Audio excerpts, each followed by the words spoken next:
Hi, I'm Roman the Wanderer, and I play Gabe Luca in The Right Thing. Thanks for listening to the Iron Archives. Remember, nobody knows what will happen.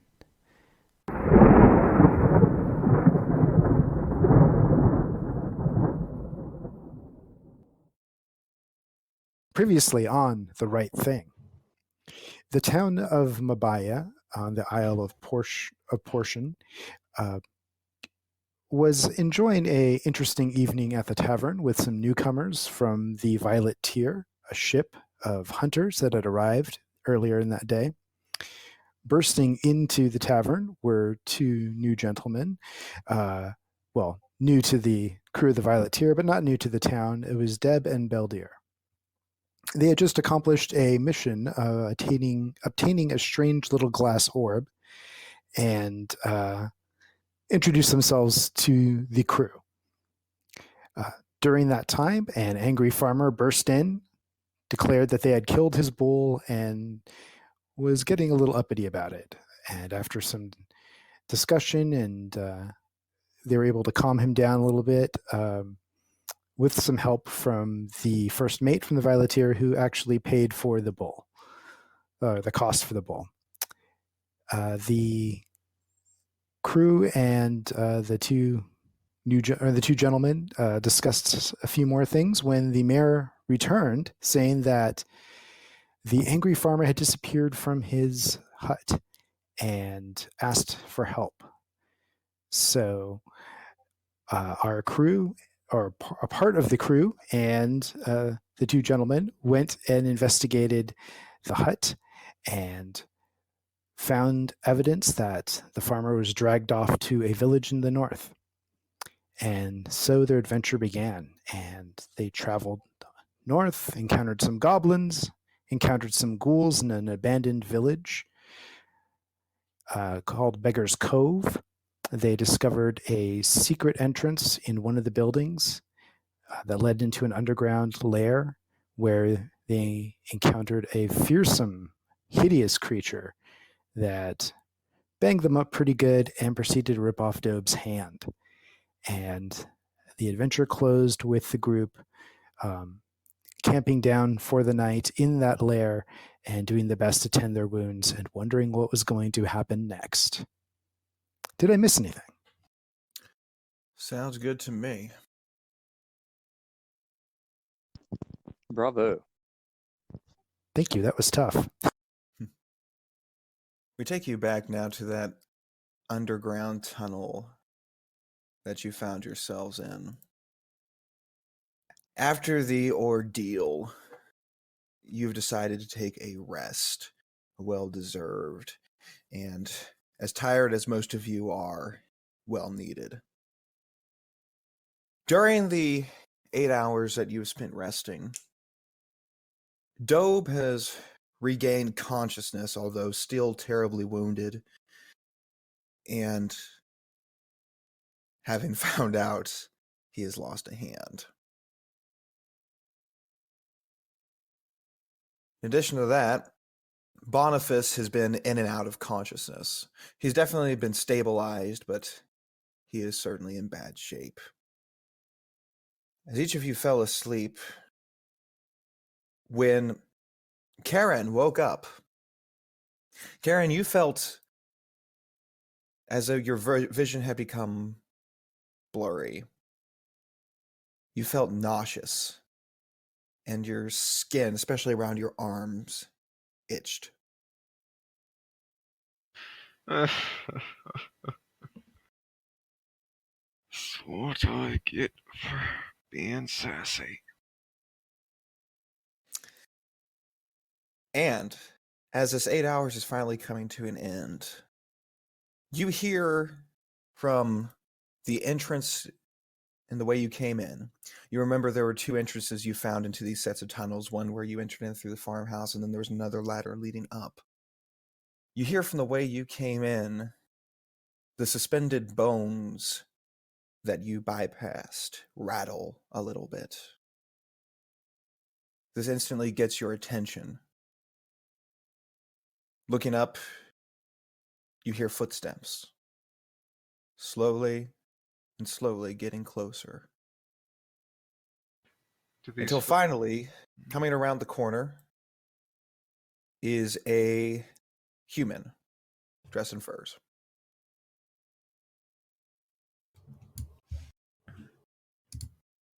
Ah, there you are. Huh? I was sent this way from by that fast-talking bartender back at the village. Ah, Mr. Hamish, how are you? It seems that I'm quite a bit better than you. near enough scared me half to death. Dobit doing too well, but and Karen seems a bit sick.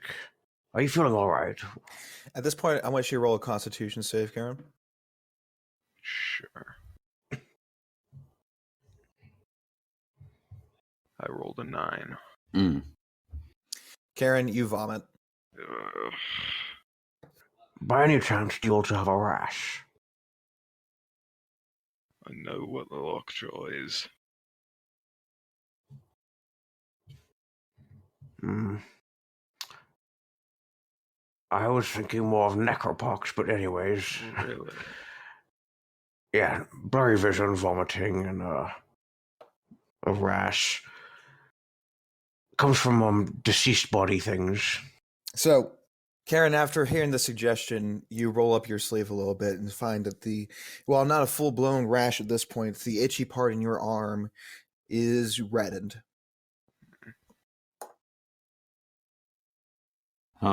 Allow me to take a look at that, friend. And Hamish will approach and kneel down and take a look at the rash. One thing that you notice getting this close to Karen is that he is surprisingly cold to the touch. He isn't quite cold as death, but he is much colder than he has any right to be while also being alive.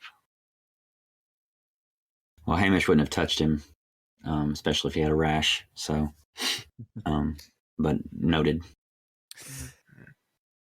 Hamish, you can go ahead and make a medicine check. Hmm.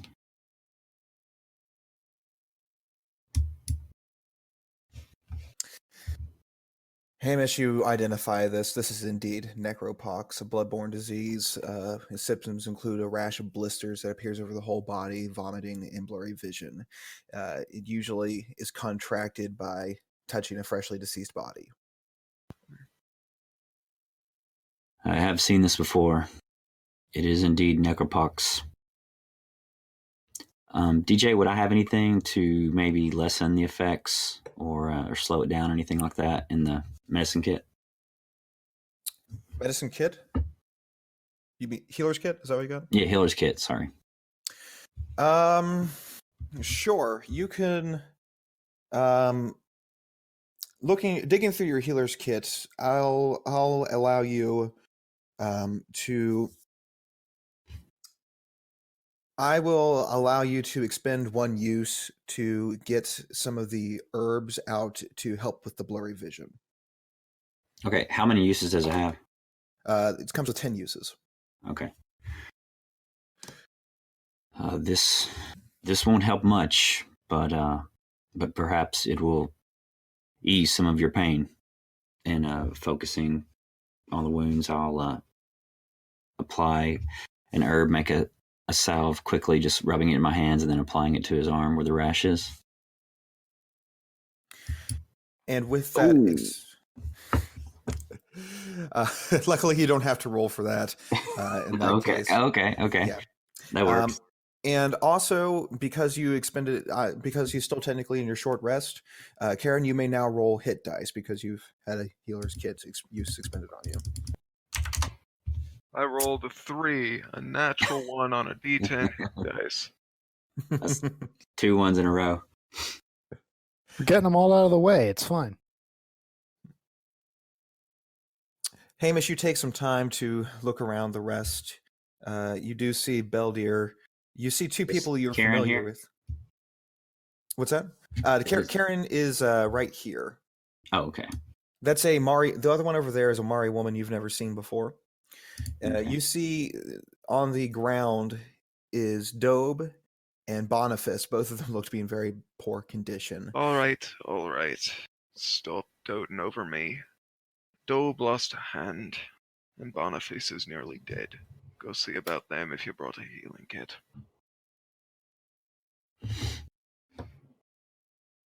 And Adobe is somewhat coming out of sleep and moaning, saying, "Oh, Zola, sorry. Adobe done no. Oh, what happened?" And he's Hamish confused. is. I'm sorry. Go ahead. Thought you were The done. guy's saying he's confused. His eyes open wider as he sees Boniface and the hag near his feet, and he scoots meekly back. but I stops quickly. feel like we mentioned that the hag was shoved into a corner.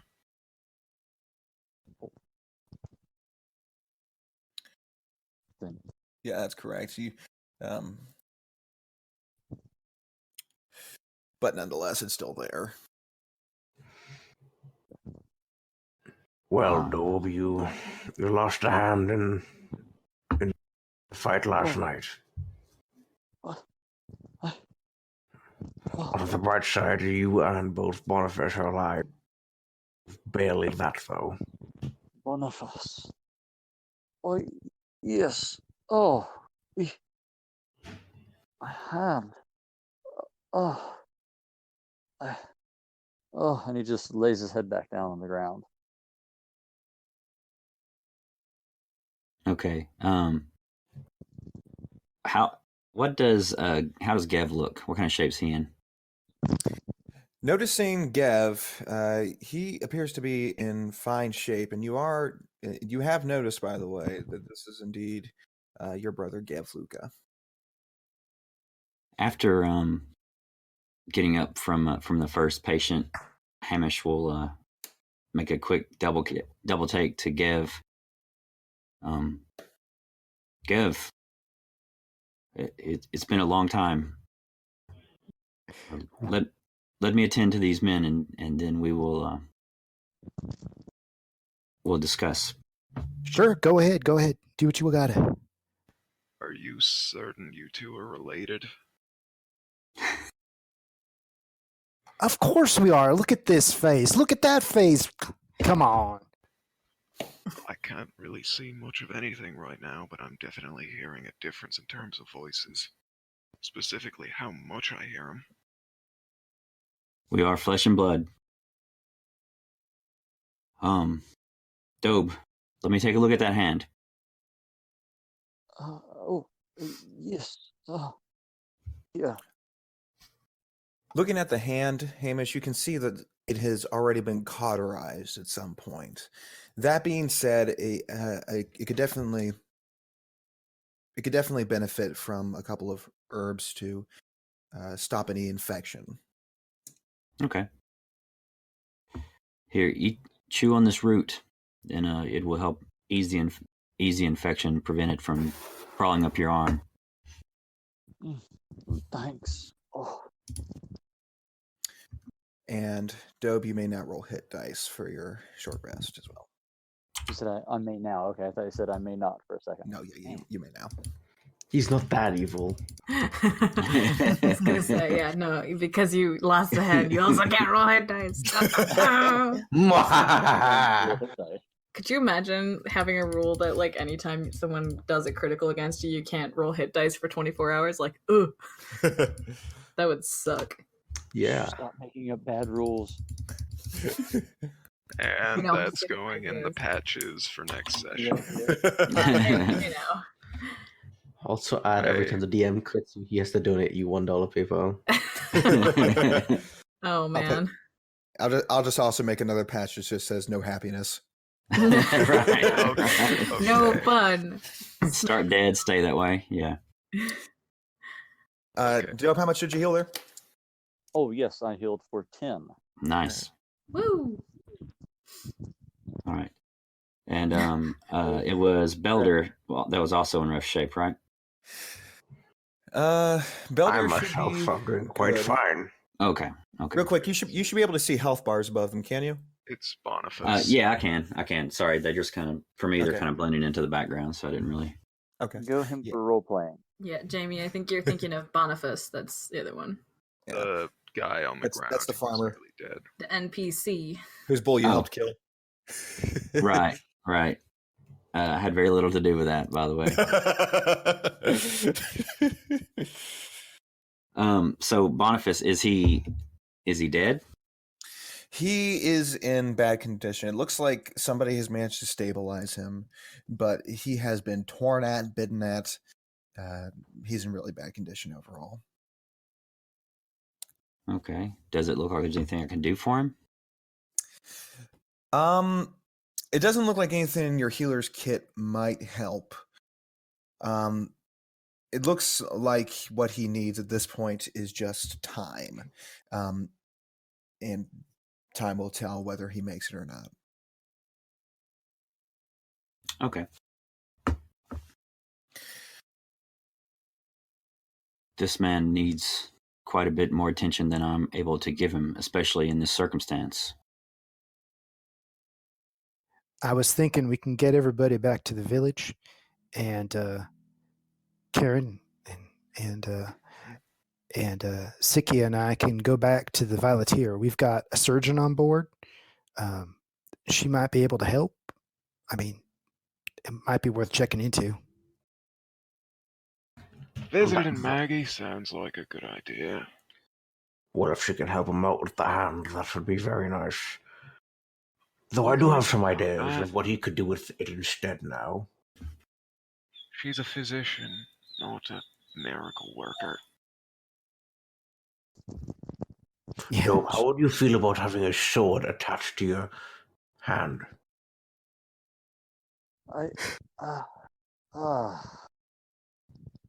Perhaps a And lays his head crossbow. back down on the ground.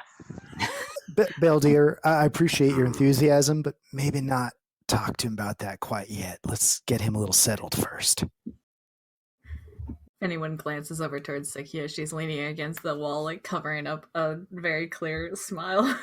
She's giggling quietly. Sorry, the mind was just running a bit.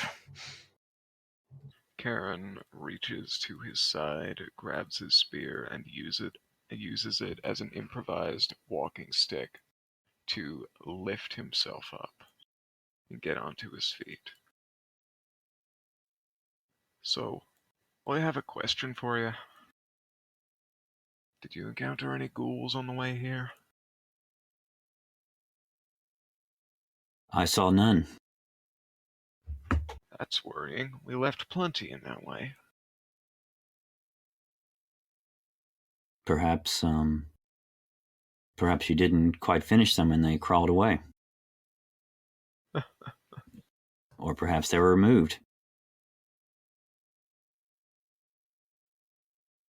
I didn't Well. have time to cremate.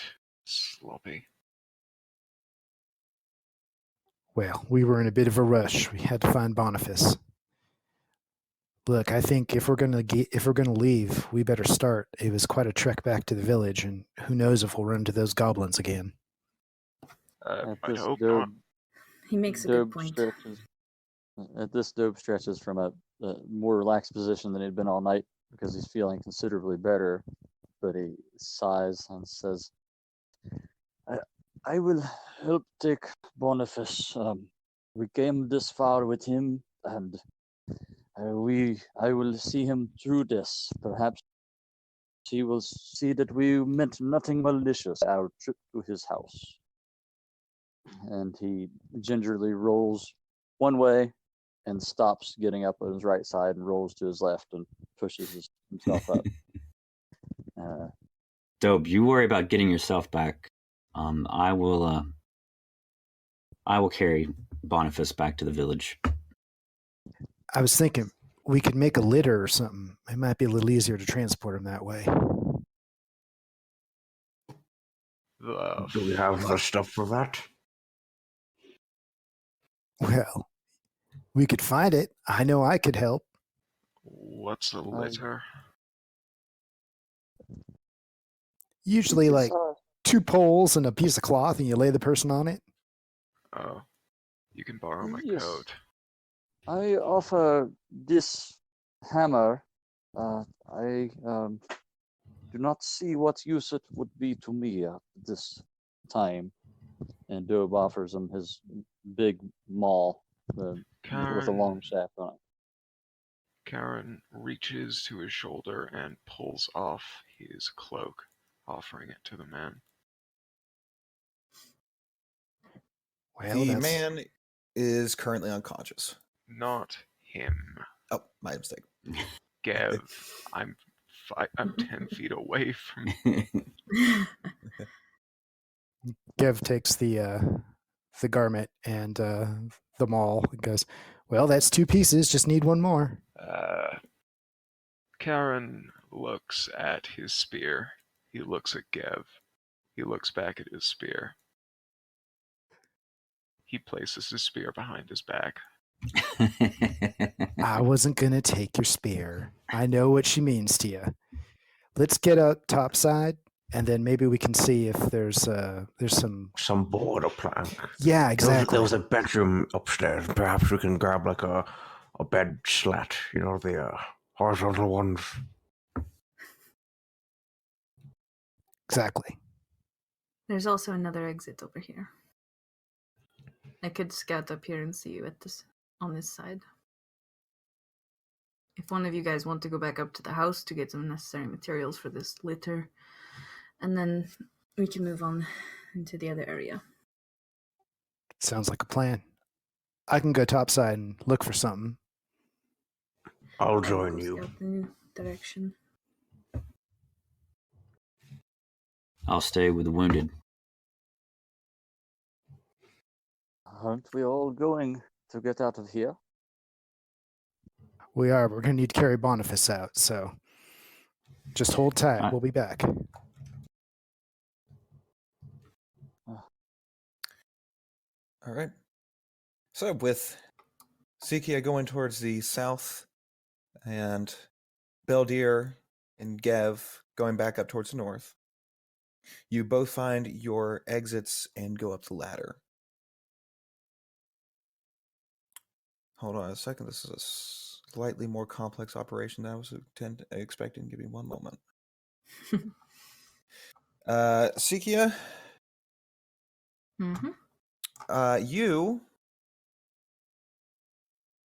when you open the trap door at the top of the ladder, you find yourself back in the barn that you recognized before. Oh. You move a little bit of hay, and if I can move the hay. Oh, there we go. You move a little bit of hay out of your way and find yourself back in the barn. Nice. As for Gev and Beldir, you find yourselves back in the kitchen of the farmhouse. All right. Let's see if there's anything we can use to make that other bit of the litter. Should I roll a survival check? I was just going to say we could just break off 2 of these legs on the table. Over here. You could also use a piece of cloth from the bed and not have to use Carrion's coat. That's what I was thinking. If a survival check, if Gev can find something a little more easier to handle than the maul also. He appreciates the thought, but he can only imagine how that's going to be a pain. So, yeah. Beldir will help a lot too. Okay. Why don't you guys, while looking around the house, why don't you make an insight check to see what would be useful here? Okay. And Sikia, you can do the same if you'd like. Are they determining if the house is lying? There's more insight than just telling if something is lying. I don't know why that's always that's used for. 11 for Beldir.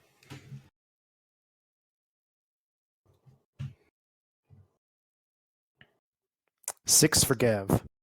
Well done. Yep.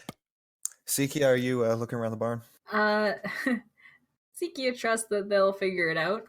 Also, she doesn't particularly care, so no, she's not going to look around. Okay, fair enough.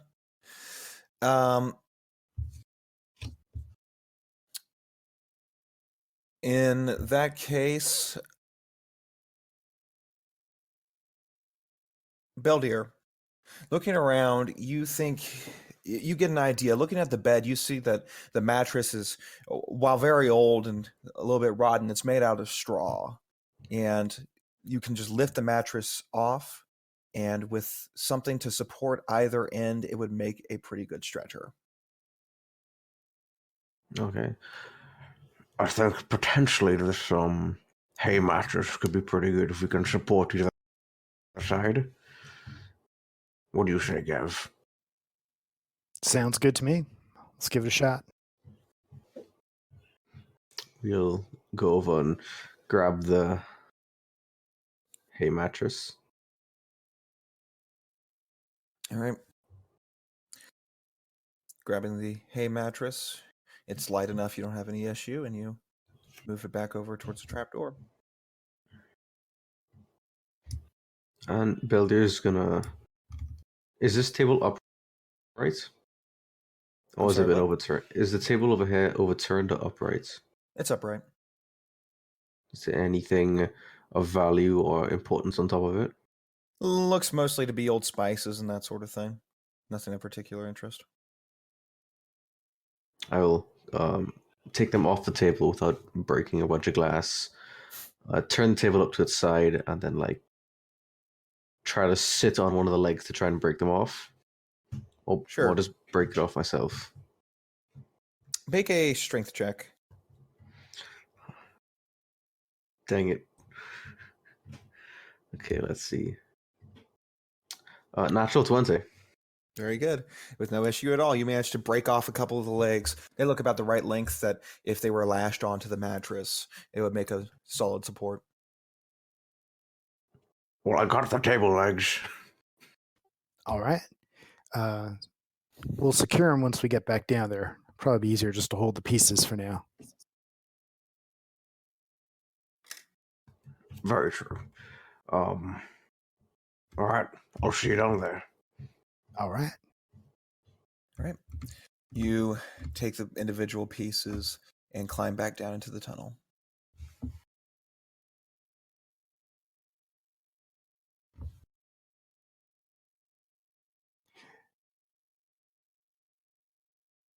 Once they get back, Gev will start putting together the stretcher. As they're putting the stretcher together, Siki is going to explain to them how this tunnel here, it comes back around the barn. But I mean, it will cut off a decent bit of our travel. That's good to hear. Is there a ladder on that side too? Yes. All right. That's going to be the tricky bit, trying to get Boniface up the ladder. We could make him like a rope harness if we really have to. Tie it around his waist, chest. Yeah, that might be the best thing. Gev, go ahead and roll a survival check as you lash these table legs together with the mattress. Before you do, Hamish will go over and put his hand on Gev's shoulder and say, "May the mother guide you as you prepare the litter for this man." And we'll cast Guidance. Nice. All right. You can add another D4 to your roll there. That means a lot, brother. Thanks.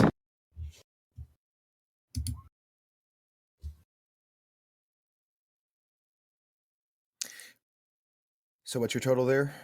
Oh, sorry. Total is 22. Very nice. You lash a very solid stretcher together. You think this will hold for the entire journey? All right. Well, Belder, you impressed me with your strength up there, but I'm not sure you want to be the one carrying this with me. Not particularly. That took quite an effort. And you can see Belder's slightly winded. I can help. All right. That would be appreciated, Mr. Hamish. The brothers Luca ride again. I like it. So between the two of you, how much extra carrying capacity do you have? That's a beautiful question. I have no idea.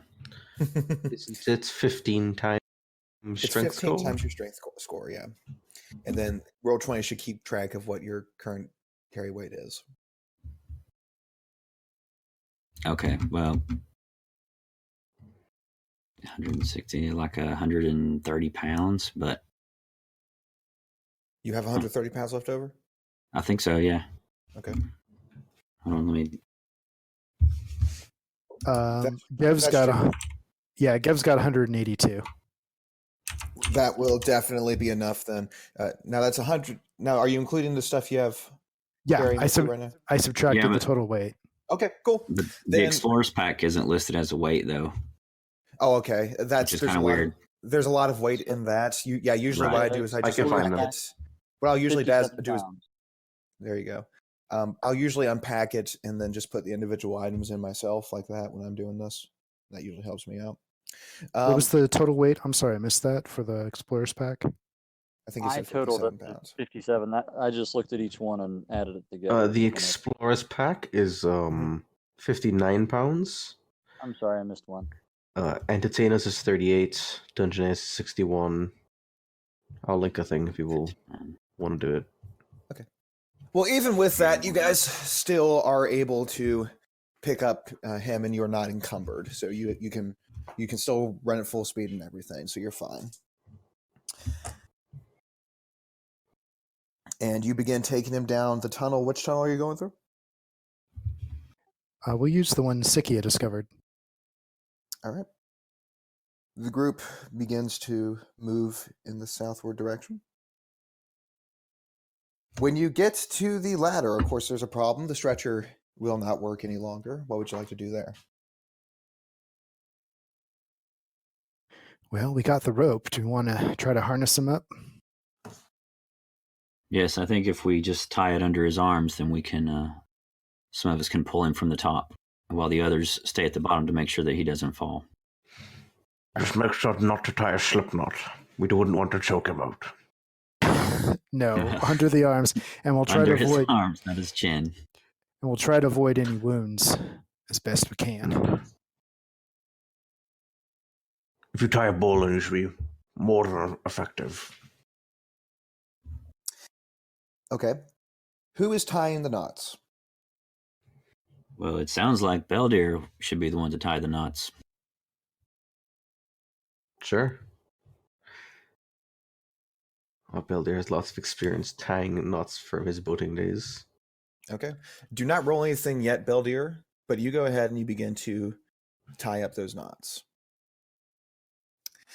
Who is going to be climbing up to the top to lift him up? I will. Okay. Do you want me to help you? It can't hurt. All right. Okay. The rest of you get under him, ready to catch him should he begin to fall. And first, I need a strength check from Gavin Hamish. Can we do athletics? No, the athletics really won't help you here. And can I cast guidance on this or not? Yeah, you can still do guidance on it. Okay. I'll cast that on myself. All right. And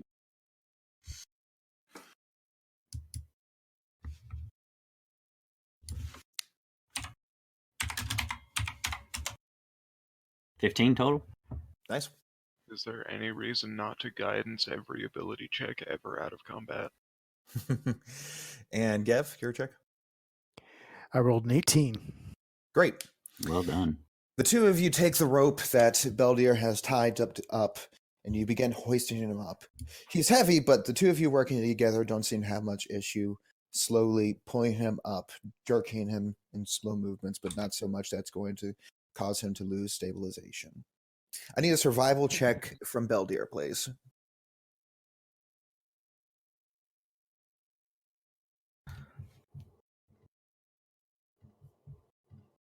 Uh, 16. And the knot holds strong as the rope continues to grow, lift him up and up. Eventually, he is up on top of the barn floor. Each of you begin to climb the ladder, and as you do, Dobe, I need a dex check from you, please. Dex save, actually. Okay. I rolled a 20. You're having a difficult time here, Dobe, but you don't seem to. It doesn't seem much for you to adapt to using only one hand to climb a ladder. It seems a little dangerous having to quickly move your hand up to the next rung, but you keep strong as you move up to the next. And eventually, Winces as he goes up, but he's carried something up a ladder before, and so he just hooks his elbow over and reaches up with the other hand. very good. Okay. Each of you one at a time make your way up the ladder and find yourself. 1 second. And find yourselves back over within the barn. Looking around, it's familiar, old and dusty with rotten hay and 2 fresh ghoul bodies. It's like we never left the place.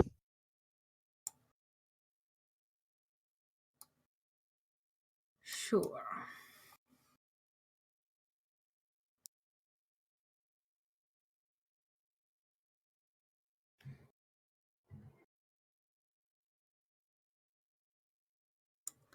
Well, there's certainly no time to waste. Should probably head out. I'm looking forward to getting back to Maggie.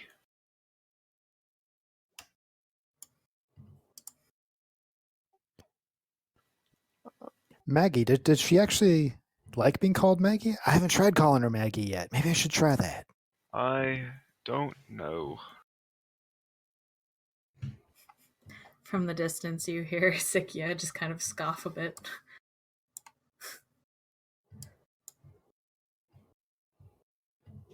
Sikia, as you exit the barn, I need a perception check. Oh boy, my best skill. That'd be a 15. Sikia, you begin to exit the barn, look down the terraces that you recognize, and quickly move back into the open barn door. Mhm. Outside, right near the farmhouse, you see 4 hobgoblins down the terraces. Well, that looks like fun, but perhaps not the kind of fun we're looking for right now. So it's not a welcoming party from the village. No. Well, it is a welcoming party of some kind. There's a couple of hobgoblins down by the house that we could have come out at. Do you want my genuine recommendation? Always, carry on. Walk away. We have light. We can put distance between us and them without drawing attention. They're focused on staking out the front door of that house. We have all the opportunity in the world to just leave. I think that is a good plan. Will be tricky with the wounded, though. Perhaps, but it's worth a shot. All right, quiet time again. All right. I will need stealth checks from everybody. Gev and Hamish, you guys are going to be at disadvantage as you're carrying the litter at the moment. I was afraid of that. Hamish Sikia is rolls going a to natural 20 for a total of 25. nice. Dub Hamish is rolls gonna- a natural 1 for a total of 3. Karen has rolled a 9 for a total of 12. Hamish Beldir will, rolled a 6. Hamish will cast guidance on himself and give. You You- can't guidance to people. It's concentration. That's No, what I thought. Yeah, that's what I thought. Concentration 1 minute. okay. Then Hamish is going to cast it on himself. Okay. And that is a stealth.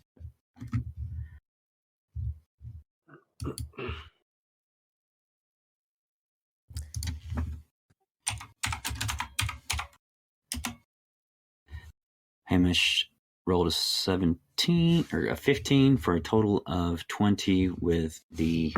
Remember that you're Guidance. disadvantaged. You're disadvantaged. Oh, then he rolled a 12. And Gev rolled a 14. Okay.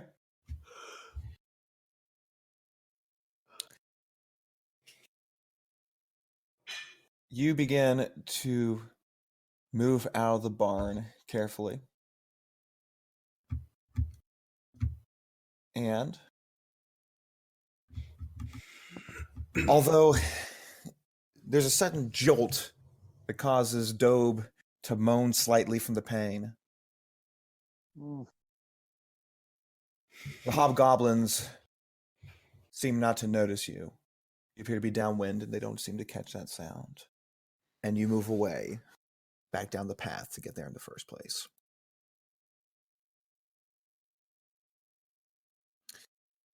After about 10 minutes of walking, you think you're far enough away where you are no longer in danger of alerting hobgoblins of your presence. Well, I gotta ask, Beldir, Dobe, you guys are locals. Are goblins and hobgoblins typically seen around here?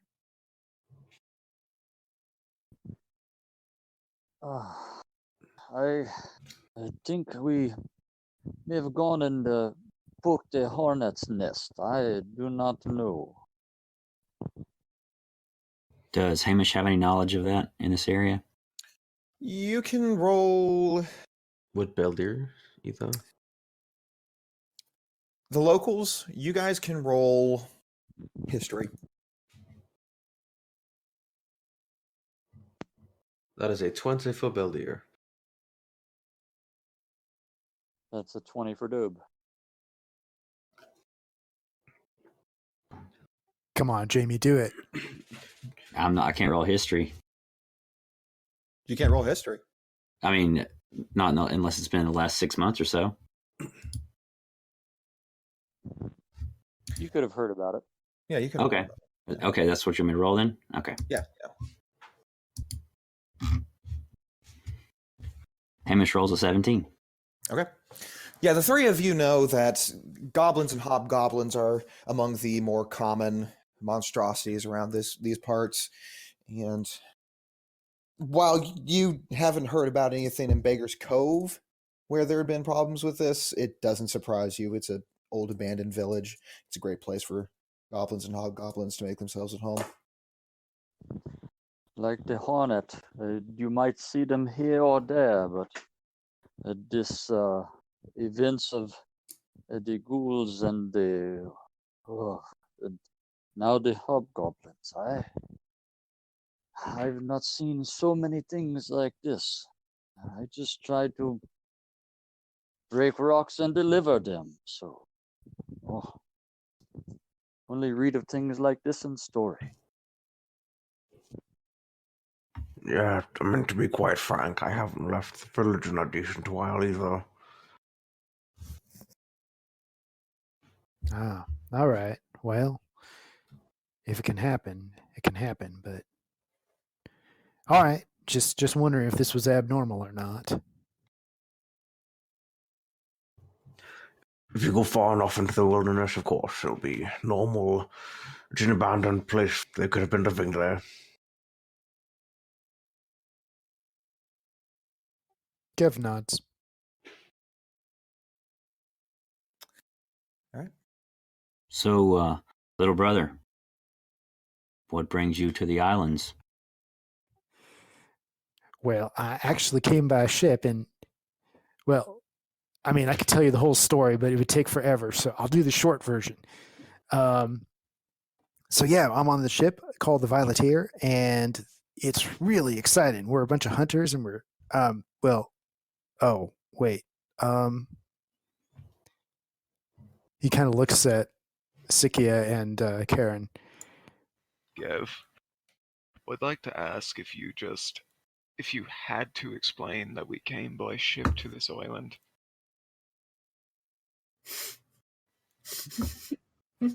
Yeah, I mean, I see what you're getting at, but it's my brother. It's a fair answer to a fair question.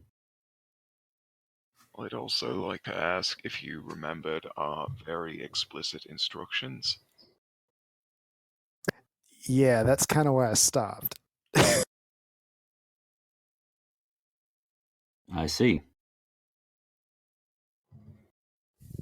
So, what are you hunting? We were told simply enough not to answer that.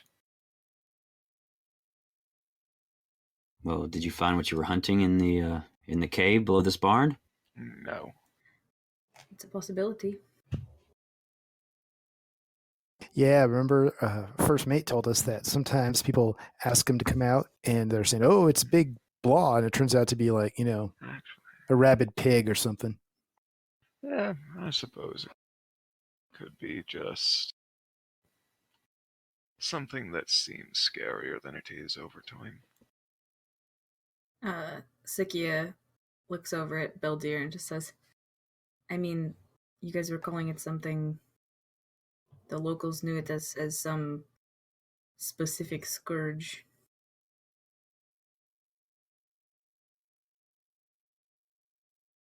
Builder shakes his head. Huh? What?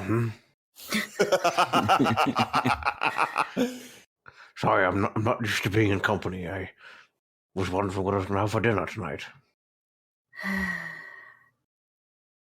Well, it doesn't matter, but you get the idea. I mean, could As have a been. matter of fact, I didn't. I don't know what you said. Sakia rolls her eyes and walks more towards the front of the group. Well, even if you have your secrets, I guess it's better for Belder and Dobe that you came along all the same. Oh, that's true, but they both helped us. There was a lot of ghouls down there. We ended up fighting a bunch of them, and I'll tell you all about it later. It was really exciting. Yes, I look forward to that. And then you get to tell me why you left home. And he gives him the winning smile. And Hamish will look extremely uncomfortable. Yes, I suppose. All right. You continue down the heavily forested pathway. And as the minutes turn to hours, at some point you take a break, take a little bit to eat, check on Boniface, who's still in bad condition. Dobe, for your hand, the pain is pretty intense. This, interestingly enough, the pain where you feel is not at the wrist where it was severed, but it's like in the fingers and in the palm, even though it's gone. These phantom pains are causing serious issues. And on his walk, who would Dobe have noticed has his maul? Who grabbed Dobe's maul? I think we left it. I thought Gev had it Yeah, as the original. decided not to use it. Yeah, but he Sweet. still took it. Yeah, so he's like, I don't need this anymore. Just dropped it on the ground. Sets it down. Is that what Right. Gev would do? Yeah, Gev, he's respectful. He would have tried to either hand it back to Dove. If Dove wasn't interested, he'd see if somebody else wanted to carry it. He also gave Karen back his garment.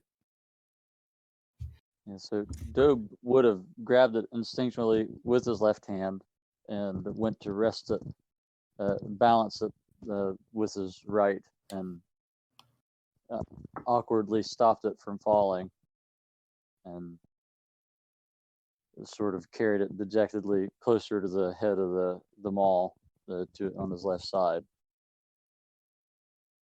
He's just sort of been sighing and looking distant, walking toward the back.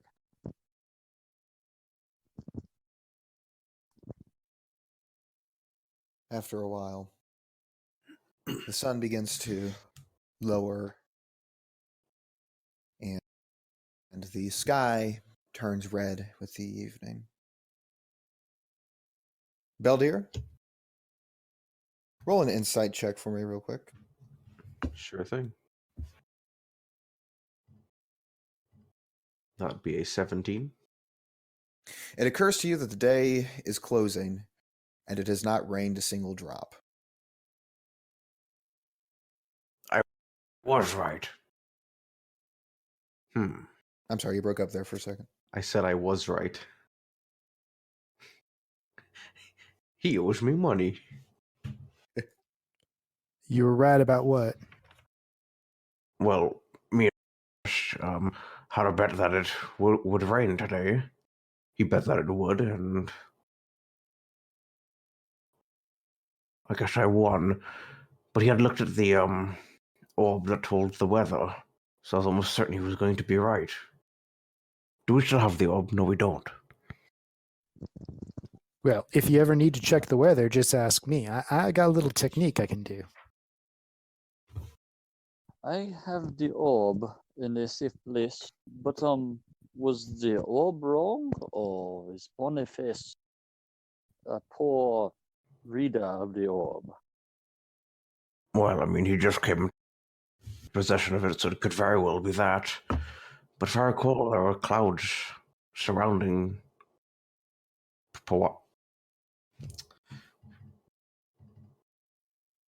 clouds by portion, but interesting. And Beldir is gonna ponder it for a while longer. As you are pondering, Hamish, you Yes. notice that as you continue this road, off in the distance, you notice that there is a little bit of unnatural blackness right off the horizon.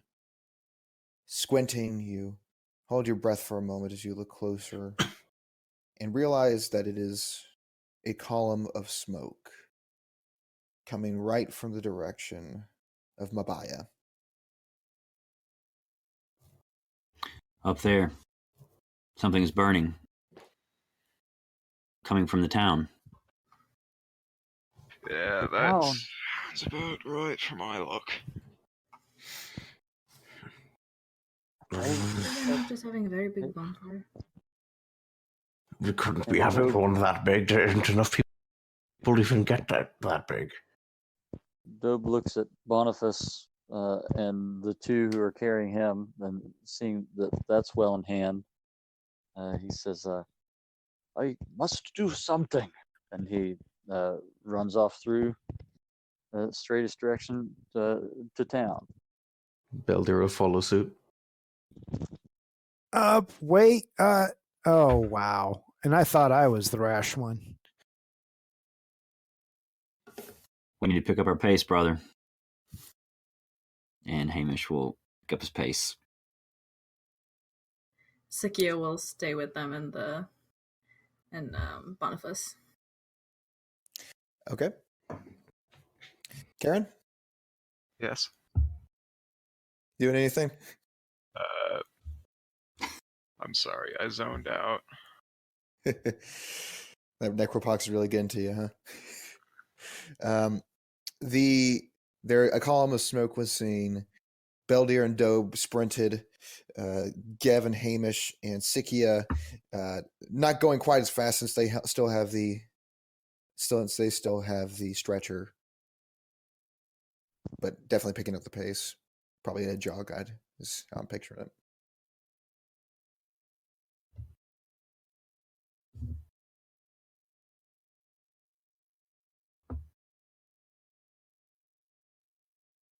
You doing something? No. Aaron is just sticking with the rest of them, using his spear as a walking stick in order to keep up the pace, even as he is left somewhat weakened by the onset of necropox. All right. Dobe, as they're running, Dobe yells behind him and says to Beldir, "Do you see better where it is coming from?" Do I see where it's coming from better? You don't. You just see the smoke at the moment. Not quite sure. It could be anyone. The town isn't that big, so it's hard to tell unless we get really close. I can sense none of this smoke as of yet, but I will look for the heat, and if you see a distinct call him, you tell me. Will do. Beldir would look back and gives a thumbs up to the group if they're still within eye shot. Eye shot? I don't know. Is eye shot a thing? I don't know. Within viewing distance. I don't know. What is it? Within Are they sight. within no shot? Yeah, eye shot's a thing, right? I thought- Is it? Eye shot is a thing, yes. Yeah. Eye shot's a thing. I have Okay, so never heard I'm eye not shot in my confused. life. I've heard earshot. It's not a thumbs up with an earshot though, so that's Well, still, it's at least creative, so that's good. Okay. Hamish Okay. is confused by the thumbs up at the town being caught on fire, but all the same, he'll keep that to himself. Okay. At this point, I need everybody to roll athletics checks. I am very good at athletics, don't worry. Natural 20. I rolled a 17 and got a 16. I rolled And- 14. Hamish will mutter a small prayer to Mother Mindria. All the same. Dobe, how are you Dobe rolled getting an 11. shown up? How are you getting shown up by the person who is ill? And Hamish has a 20 with his guidance bonus. I think the better question is, how is Beldir getting natural 20s on all the strength checks? It's beautiful. It's awesome. Gev got a 23. Very good. All of you keep your intended paces.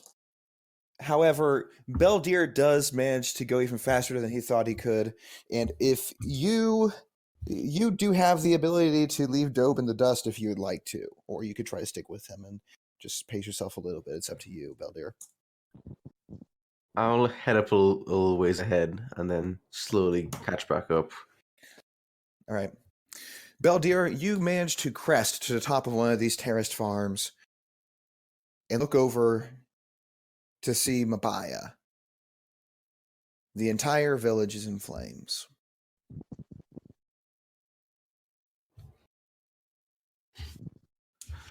Beldir will just stand there in awe, waiting for Dobe to catch up. About 30 seconds later, Dobe manages to get to the top of the hill, and Dobe, being a Terranid, not perceiving the world through eyes, but through thermal vision and through echolocation. Dobe, you can see the great fire raging above around the entire village.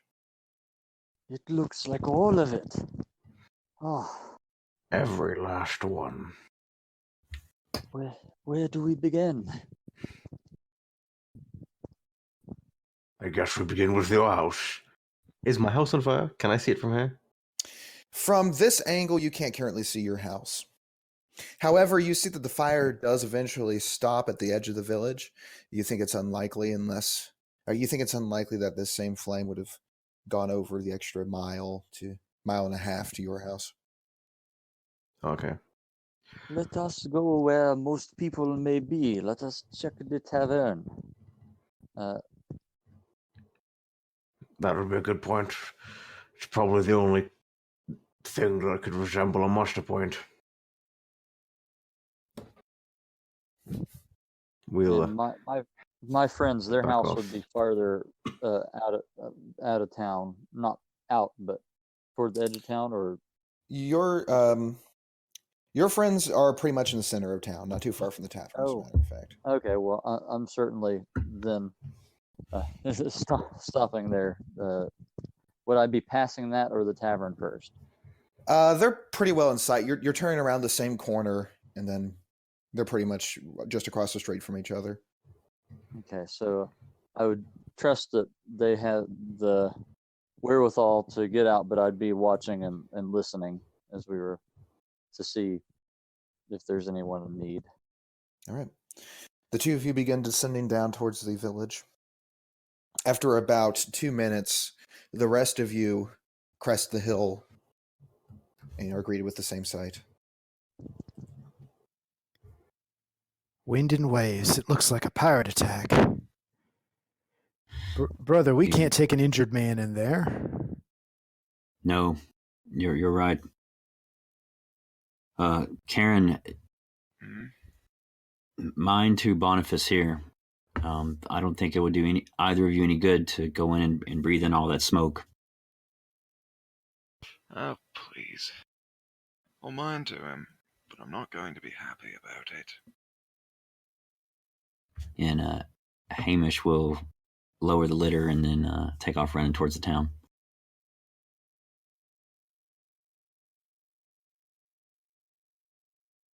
Gev kind of hesitates and looks at Karen and Sikia.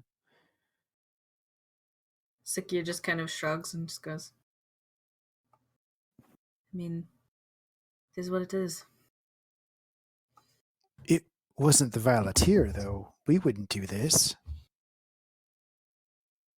No, we wouldn't. And if we did, we're not Violeteer patrons anymore, are we? He actually gives them a genuine smile. No, we wouldn't be.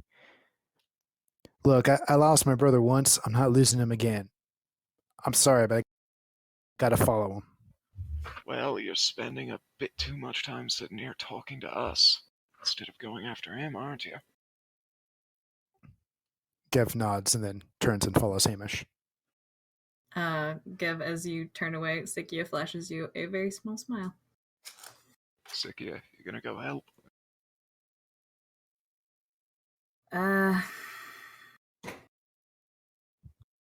mean, I could, or I could stay here and help with this Boniface I have this situation. handled.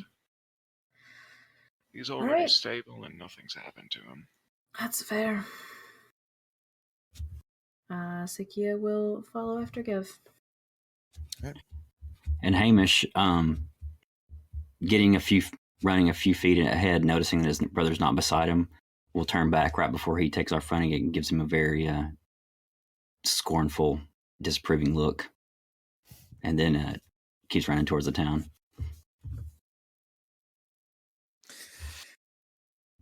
Dobin Beldir, you're the first two to arrive into the town. The level of smoke seems to be above your heads, mostly around the thatch roofs. The fire does not seem to have spread between buildings, but seems to have been deliberately set to each individual building. The closer you get to the center of town, the more already burnt the buildings are. And as you get to the center, you see that the tavern and the houses nearby have already been burnt down. Leaning on a nearby well to the tavern are the 3 members of the Violeteer you met the previous night.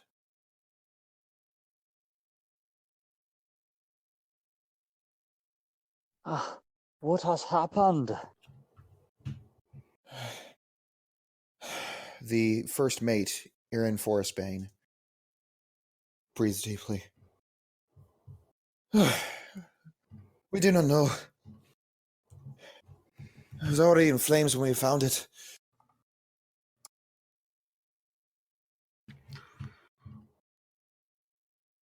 Is everyone safe? The Tyrannid speaks up. We think so.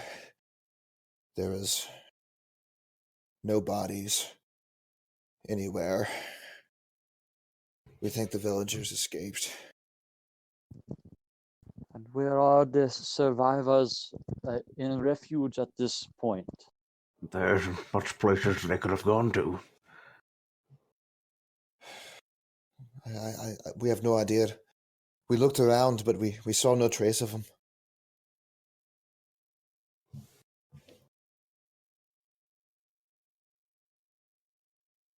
We thought maybe you would know.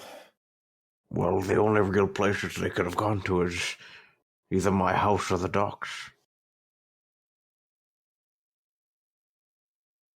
Does that make sense to Dobe? Sorry. Go ahead and roll insight, Dobe.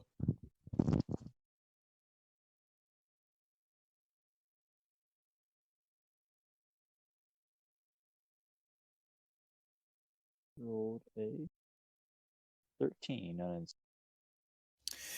Dobe, both of those places do make sense, but you also know that it's a big island. They could really have gone anywhere. And as you think about it a little more, it occurs to you, who says they're even still on the island for all you know? You have been gone for a couple of days now. When did this start? We do not know. We were searching for the demon, and when we came back, we saw the center of town in flames. We tried to stop the fire, but there was nothing we could do. And judging by how far burned down, say the tavern is, would Dobe guess that this is just happened pretty recently, or it's been a day long? How hot is it? Things like that. This is one of those cases where my limited knowledge as a DM is going to hurt me because I don't know how long it takes a house to burn down. But you can go ahead and make a survival check, and I'll Surprisingly fast, especially if they're made of wood. With that check, you can't tell anyway. Dobe rolled a 7. Bullet dodged. You have no idea. And Dobe says, Beldia, I wonder how long these have been burning. For all we know, they could have been burnt the second we left town. They could truly be anywhere.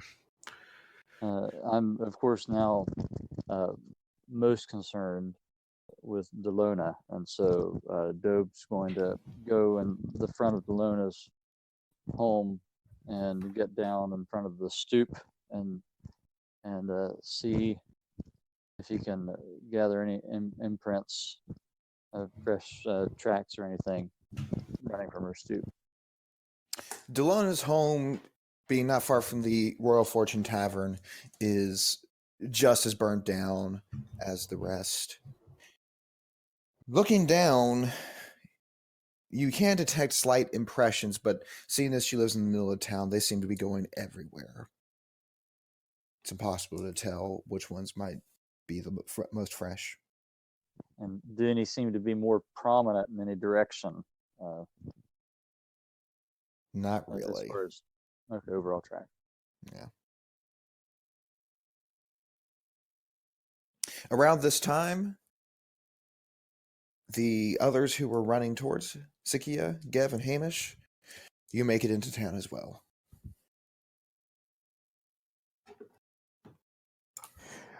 Oh, first mate. Happy to see you. Uh, It's good. It's good to see you as well. We were worried about you. oh, we had quite an adventure. Ghouls, hobgoblins, all kinds of stuff. And some sort of hag person. It was quite invigorating. Looking around, the one-eyed Mari says, "And what of Karen?" Oh, he's just back a bit. He's with the farmer we found, Boniface. He breathed a sigh of relief. All Yeah, safe and sound. he got a little banged up. He'll probably need to see Magdalena. He's got some kind of disease. Hamish knew what it was.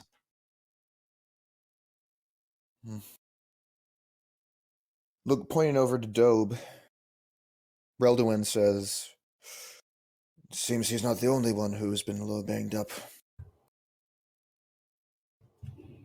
And this, Yeah. and Dobe holds up his stub and he says, "This, it is a wound, that is certain, but and he gestures at the town and he says, this, what are we going to do, Beldir?" I really don't know. Spent so much of my life here, it's difficult to see it all burnt down. Let us see your house and see to it, if we can, that it escapes such a fate. Would you like to get anything from your home? Anything that potentially couldn't burn that you want? The most valuable thing in the house would be the Lona's orb, and if my house is burned, then that would be it. Where's Belder's house in relative to mine? If I ran, could I meet him there realistically? From here, your house is probably about a quarter mile away still. It is and from where you are right now, it's 1.5 miles to Beldir's house. And as you're talking about this, Scale of Relduin pipes up. If you're looking to get your things, I don't see any reason why we can't wait if you don't live too far away. I agree. This first mate here in Forest Bang. Well, wait for what? Are we going? I don't see much point in staying. Do you? Not really. Nothing left here. Who was going for things, and who are you speaking of waiting for? Well, we thought we would help you look for your friends. We were talking about you. Oh, yes, my mistake. Yes, thank you, thanks. We're a bit lost for words right now.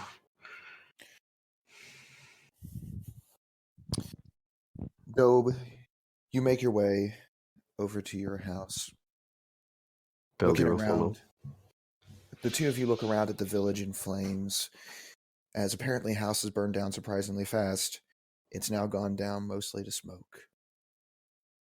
You make your way through past all these wooden houses that have been burned down to just ash, and making your way towards the edge of town, you come to a single mud hut. The thatch roof has been burnt completely off and it's smoking, but the mud part stays still. Dobe, you move in and carefully push away your hidden brick.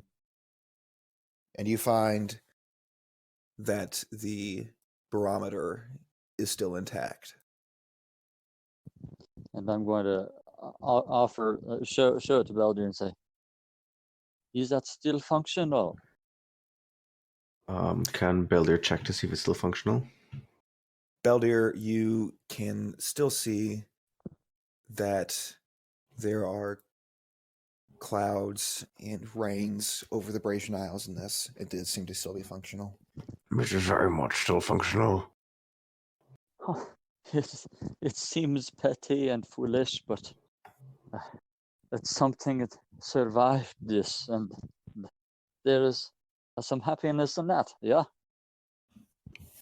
And he gives a Yes. glance, hopefully, but doubting that he has any of the small book collection still remaining intact. Where would you be keeping that small book collection?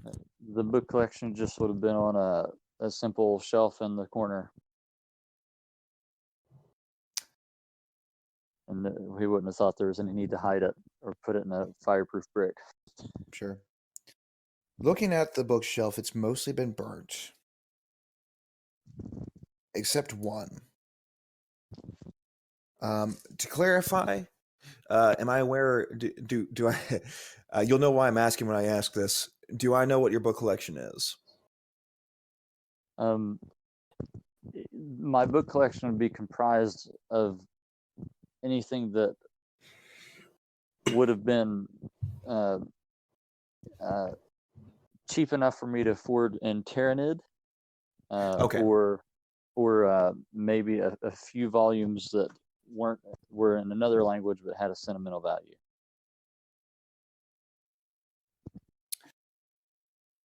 There is one Tyranid volume that remains. You put your hands over it to read and touch the textured letters,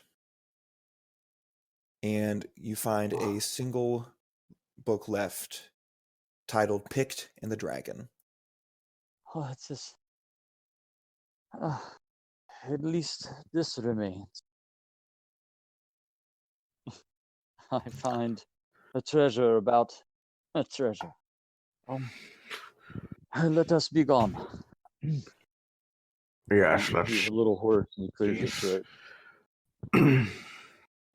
Beldir nods and heads back off to the center of town.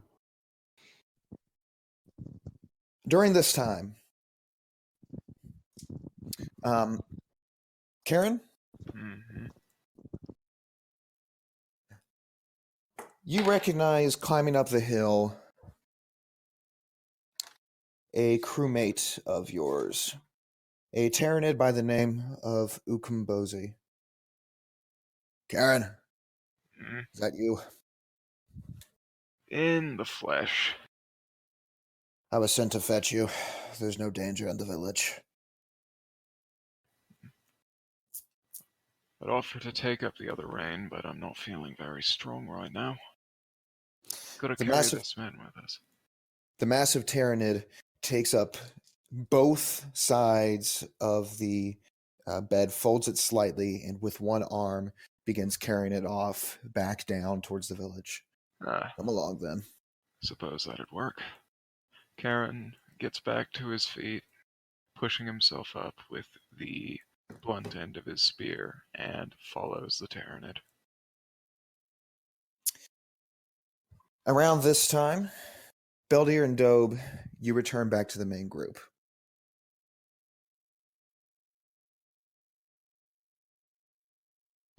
Well, the barometer's still good. And Dobe managed to get a book back, so all in all, not the worst. And those things are carefully put away in his pack as they were walking back to the group. Hamish would have been searching for survivors or victims during this time. During the whole time, Hamish, as you've been searching, you find no sign of any victims at all. And in this case, no news is good news. You think that there's a decent chance. The fact that there's nothing indicates that people seem to be okay wherever they happen to be. There would be bodies left, charred and unrecognizable, but there would be something, some signs of violence. Yet there is nothing. So whenever he returns back to the group, there's no evidence that anyone was here. Everyone must have escaped. This is good news, but it is also disconcerting. Why would they not be close to their homes and seeing what they may do? Why would you flee a fire? Well, if a predator's big enough and scary enough, you run away. So if they saw this coming, they probably ran away, which means they knew about this. They knew it was coming. Whoever did this. He puts his finger on the side of his nose and says, so you think there is a predator? So did they run inland? Or have they been taken? Can Hamish search for tracks to see if there's any sort of mass group of people that would have left the town? You want to know what this strikes me as? A slaver raid.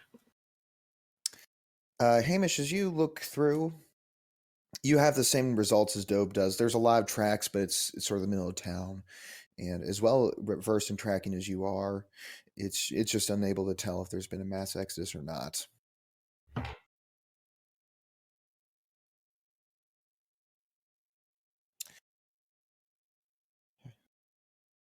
As the group comes together,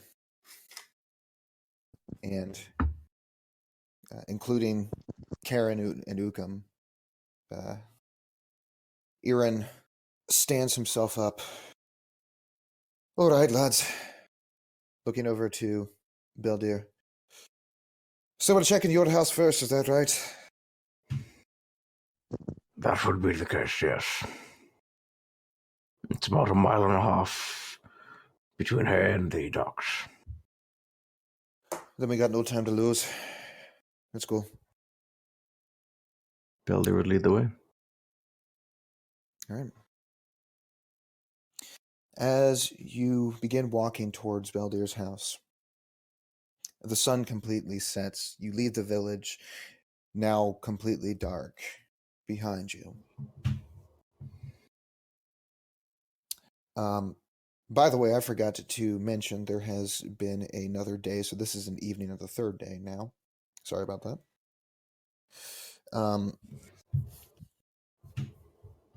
And as you continue through the way, you end up climbing up a decent-sized hill and up to Beldir's home, which is perfectly intact. Thanks to good gods of Mandria. I will inspect the home to see if there's anyone inside of it. You look through the window. You don't see anything. If you'd like to look a little closer, you can roll perception.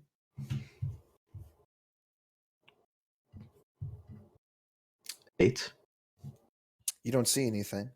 Looking towards the door, you jiggle the handle to find that it's still locked. It's what, sorry? It's still locked. I'd like to unlock my house and go inside. All right. Going inside, it appears nobody's inside. Everything is just as you left it. I will gather my things as if I were to be potentially leaving for the last time and head back outside to the others. Well, there's no one here. And Everything seems to be intact. And I would have offered to carry anything you might want help carrying.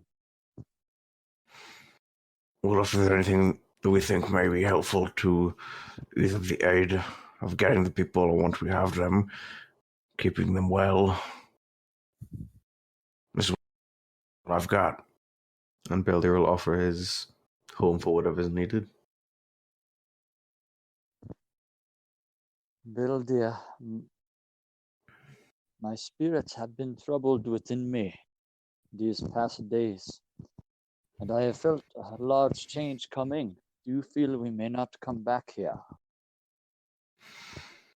Well, there's almost no reason to stay at this point, I'm afraid. It'll take a long time to get the houses built back, and what can I do from there?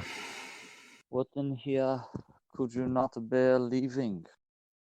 I know we must travel lightly, but Just my clothes and my spell book. Most of the things that are dear to me, I keep on me. And he will grip onto his chain with the Dara symbol on it. and do you have any other books? Yes, I've got a number of other books, but I don't think they'll be necessary to be taken, especially for traveling light. I know you love your books, but sometimes we've got to give up our books. At this point, Erin steps in. You know, if you lost some books, lad, we might be able to help you out a little bit. We have a small collection on the Violet here. I don't know if we'll be able to get Jehu to let go of them, but it might be worth a shot. It is silly, I know, but having lost so much in just a day's time, it feels like something I might hold on to. Well, come, Francis. Let's not talk hopelessly yet. Perhaps we should check the docks, like you said.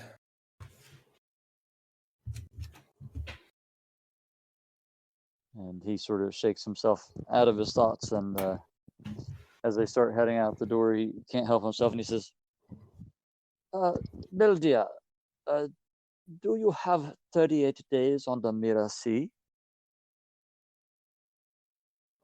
Let me check. Do I have it?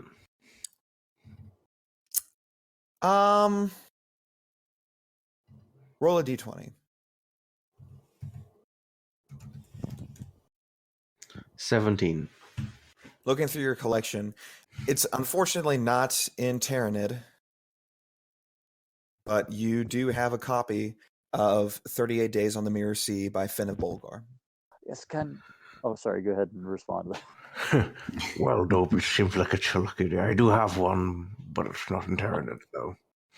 Yes, can we just take that at least? It will not take up too much space. Not a problem, Dobe.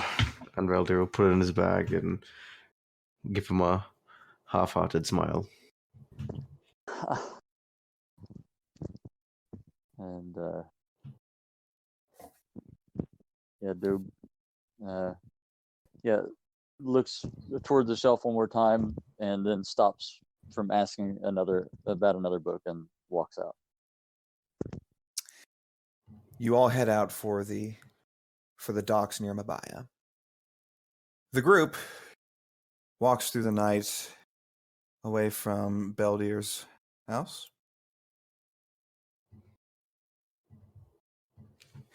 And continues towards the coast. Eventually, lit by the moonlight and the starlight, you make it towards the docks. At this point, those of you who are familiar with this, in fact, everybody as a matter of fact, all of you do notice that the spare boats that are normally around, every single one of them is gone,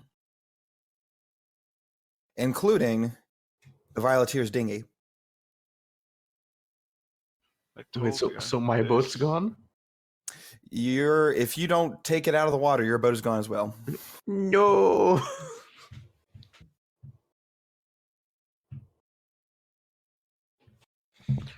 Well, I guess we know where they went. Well, that's just great, says the Tyranid. Now how are we going to get back? Oh, I wouldn't worry about it too much, says Scale of Reldwin. I can swim over to the ship and bring another one over if we need one badly enough. Looking around, I suppose we'd need one badly enough. I'll return. And he dives into the water. Any idea where they might have gone with the boats? Aaron crosses his arms and looks thoughtful for a moment. Well, I don't think they could have gotten there with the boats, but perhaps they would have just used that as a means to an end. If I were a member of a flotilla colony and my colony were destroyed, I'd go to the flotilla capital.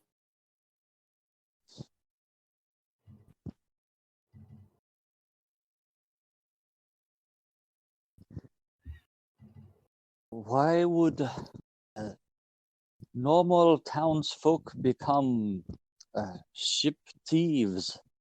Why would they flee so? Well, desperate people do desperate things sometimes, I'm afraid. And not one left behind? Sometimes they're forced into it. There's some bad things in these waters, gents. I'm sure you've heard of some of them, but there's still slavers around. If they, Very again, much so. if they knew they were coming,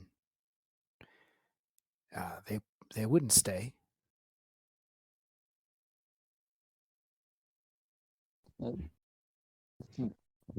Excuse me, Mr. Gev. You're not part of the flotilla, correct? Oh no, I'm just a sailor aboard the Violeteer, but I've sailed in these waters before. And is the Violeteer a part of the flotilla, or you're something else? We are free men of the sea. We owe our allegiance to nobody. That being said, most of our business is conducted with the flotilla. Did you inform them that you were coming here? We didn't tell anybody in exact words necessarily.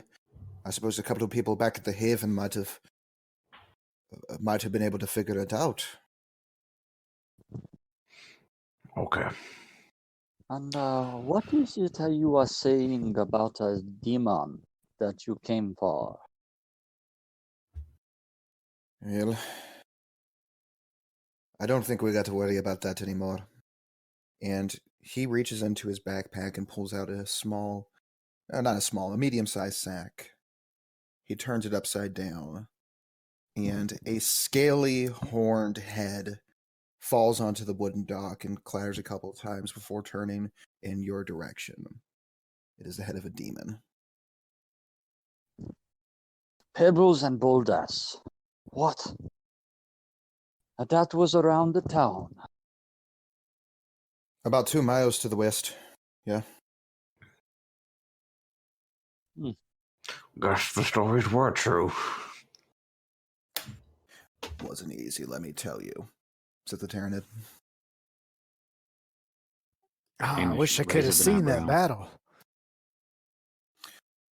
We could have used you there. Although I wish I could have seen your battle.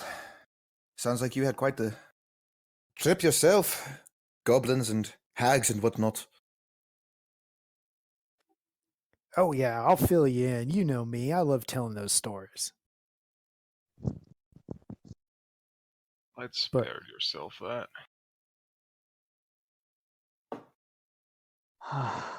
I would like to see my own four walls. But this is not meant to be. When I sensed a change coming, I did not think it would take me to the sea. I am not looking forward to these waters. I feel as though I have, and he sort of faces each of you intently for a moment and says, hey, blindfold, if you will, like you would have. It really isn't that bad, Dub. Once you get to know her, she's quite a lovely, lovely thing. Rocks are predictable about how they move beneath your feet, but those boards on the ships are not so much so. Well, you don't have to make any decisions for now. Look, here comes Relduin. And as he says this, another dinghy is coming back, lit up by a lantern. Eventually, Scale of Relduin stops. All right, I believe this should be enough to hold everybody. Ukam, you might have to continue holding our friend there. I was planning on it anyway. You all climb into the dinghy, and Relduin and Iran begin to paddle you back. The ship, which is also lit up by lantern light, is a small two-masted brig. As you get closer and eventually hoist yourselves up and off the dinghy, Iran turns to the rest of you. All right. Get these three over to Maggie. See if she can patch them up a little bit. I need to go talk to the captain. Sounds good. Are we heading to the capital? Let's get these patched up first, and then we'll decide what to do. And you can decide whether you want to come with us or not. I have no love for the city, but I would like to know that the townspeople made it there safely.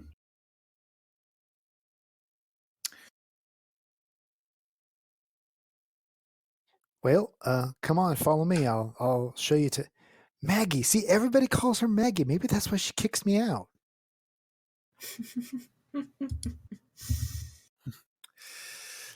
Looking around, this small ship seems to be armed to the teeth with Whistler ballistas.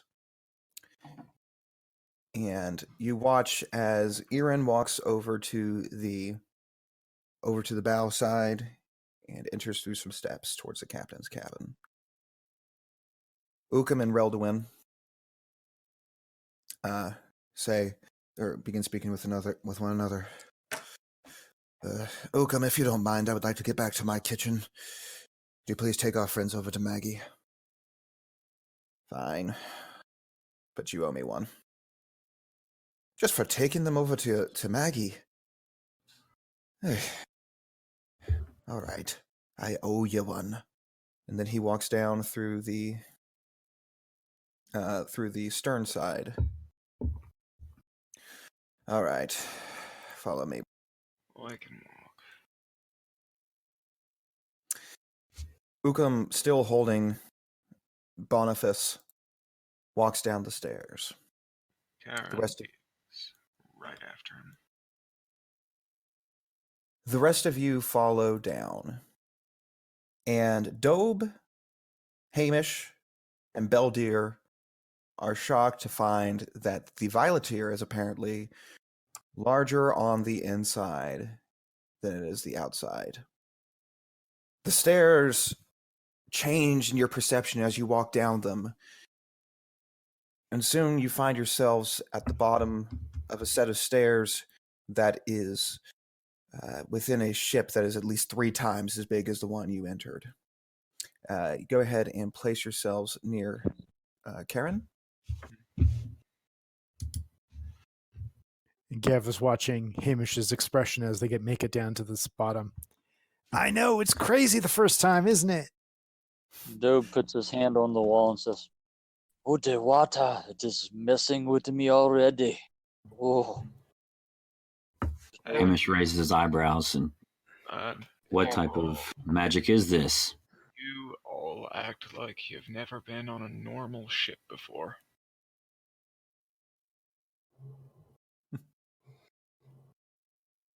This does not seem normal. You ever been on a ship like this? Has Beldir ever like been on it. a ship like this? You can roll an insight. I'll do that to me. Has Beldir ever been on a ship like this? Beldir, you have never been on a ship that is larger on the inside than the outside. You've heard of them before, but you've never been on them. Try and beat that. So this is. Hmm. What did you roll? You don't know. Don't worry about it.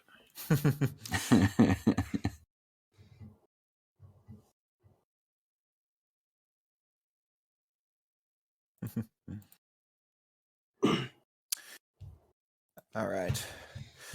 This way. Nukem begins leading you into the large torchlit hallway. Beldir is looking around, just almost in awe of the magical capabilities of whatever this ship is enchanted with. There are several doors all around Beldir, and as you look around, he turns a corner near a statue you easily recognize of the goddess Dara. Beldir nods in approval. Garen stops to offer Dara a quick salute before continuing on. Dobe is looking for anything familiar. Can he make out the upper deck through the ceiling anyway? Or Beldir, looking up through the ceiling, you can make out the upper deck, and you, but the proportions are all wrong. Everything seems way too big on the outside. So, this? are we in a bigger space, or have we shrunk? Yes, says Ukum. He goes to a certain door and pounds on it. Maggie, wake up. We have injured.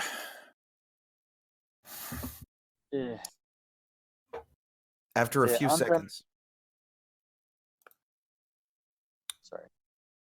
After a few seconds, the door opens, and I'm sorry, guys. For some reason, my show to players button isn't working. I see it. So just you might want to keep an eye on NPCs as I'm updating them pretty quickly. You see that the door opens to a human female. She has dark brown hair and it is kept in a French braid. She's currently wearing a green dress. She opens up looking decently disheveled. Why do you always have injured at the middle of the night, Ukum? She looks around. All right. Set up a triage. Pointing at Boniface. He's the worst. I'll look at him first. Take him over here. The rest of you can wait in my living room. She and Ukum disappear behind another door within this what is apparently a suite. And you look in to see that there's a whole living room.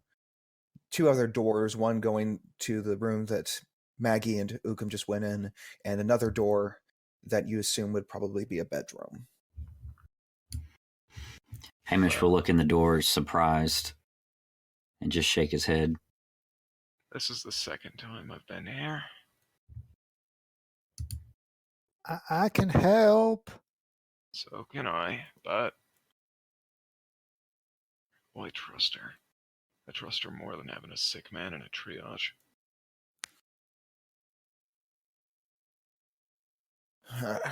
Dobe tentatively puts his foot down on the floor into the living room and says, this must be what the seeing talk about when they speak of illusions. Something seems like it is there, but it is not. Or is it? I'm not sure I understand what you're trying to get at there. This is much more than an illusion, Dobe. He's trying to comprehend the magic of this boat. This is magic. That would be the only explanation of it, but yes. I've not heard of such magic. I've heard of these boats, though I've never been inside one myself. They're quite amazing.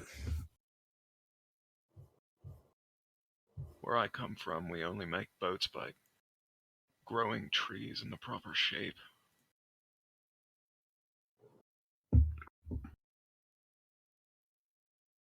After a few minutes,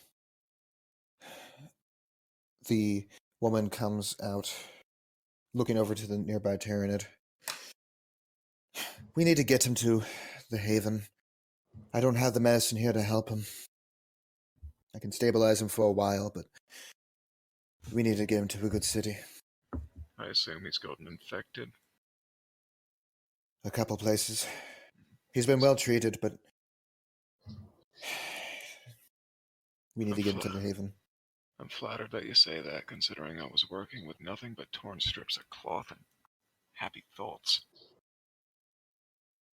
She eyes you up and down, and then looks over to Dobe. I believe you should be next. Why don't you have a seat? Me. Yes, There's- you. I don't have time to argue. Sit on the table, please. He goes. Better do what she says, big guy. She takes. I realize it. No. Right there where you were is fine. I still have the other man laying down on there. There's no room. She takes out a monocle that has been chained around her neck, places it on one eye, and looks closely at the stub. Well, this has been well Sword treated.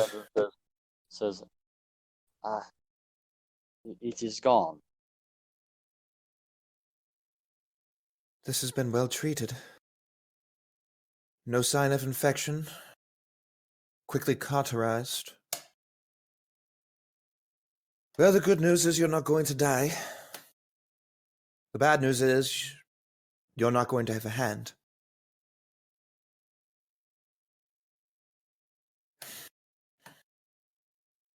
One moment, please. And she goes back into the room where she had taken Boniface. Comes back out with 2 pieces of leather and a hook. She takes one of the pieces of leather and slides it over your arm. All right. She unfolds the other piece of leather and reveals that it's a glove. You have 2 options for what you want to do. This here is rare, and I was going to save it for one of the crew just in case they fell into one of your situation here. But I suppose you're just as worthy as anybody else. This is a glove of mage hand. And once again, I can't show it to you for some reason, but if you look... Oh, wait. Oh, there it goes.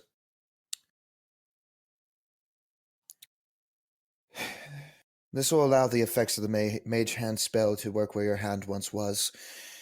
It won't be perfect. You won't be able to lift as much with this arm, but if you ever need to balance anything, it will be strong enough for that.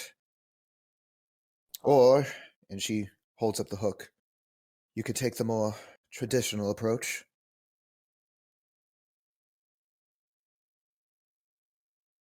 Thanks. I've not much time to think of this. How does the glove work? And with the hook, should I need to scratch my nose and forget it? What happens then? I end up with an eye patch. She giggles a little bit at this. Might I think of this for a moment? Of course. As far as how this works, this glove is under the influence of the mage hand spell. You'll be able to use all benefits of that spell whenever you'd like. You will have to attune to this, but it will have its benefits. There will be some things you will be able to do that you never were able to do with your hand. Some things, of course, you will not be able to do. The choice is yours. I have read of magic, but I have none in me. You know, I'd expect you to make a bracelet of Mage Hand, not a glove. With a bracelet, you could just reach through iron bars. You can't put a glove through iron bars? Not as ethereally. You could not move a glove directly through iron. She holds up her hand and balls it into a open fist, leaving a small hole in the middle. She takes the Karen. glove and pushes it through Karen. and widens her eyes for a moment. Hmm?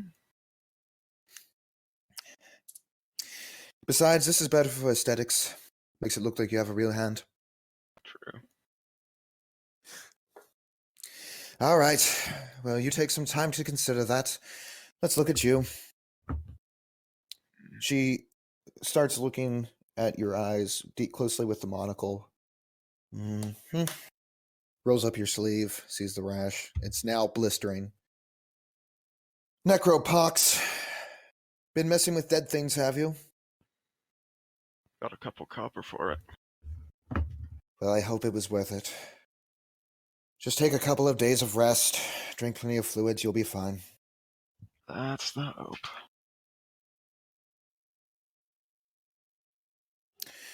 All right. Well, I'm quite sorry I haven't introduced myself. My name is Magdalena Celestin. You may call me Maggie if you wish. If you need anything more, Mr. Dobe, and if you come to a decision about what you want to do with your hand, just knock on my door. But for now, I'd ask all of you to leave. I need to work with... Oakham, what's his name anyway? I think his name was Boniface. Silly name. So, Magdalena, do you prefer Maggie or Magdalena? Because I'll call you whatever you want me to call you. I don't care. Please leave. I need to focus on my patient. Thanks, Magdalene. And whoever one of you I know helped with this, as she said, cauterized wound. Thanks. He sighed deeply and set Not a hand problem. on the hook on the table, and he says, "I will return for one of these." Perhaps.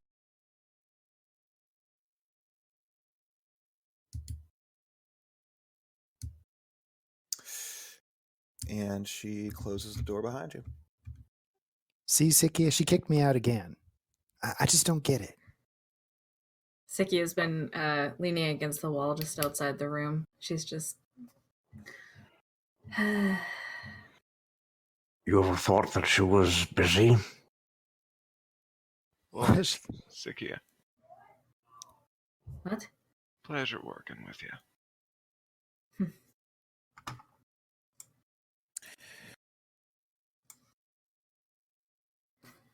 I think it's best if the three of you went and talked with Captain Waylock. It doesn't seem wise to be on a captain's ship without even introducing yourselves. So, That's a good idea. did I forget to introduce myself to a captain? Oh, right, we picked up a third. Everything's a blur after I woke up.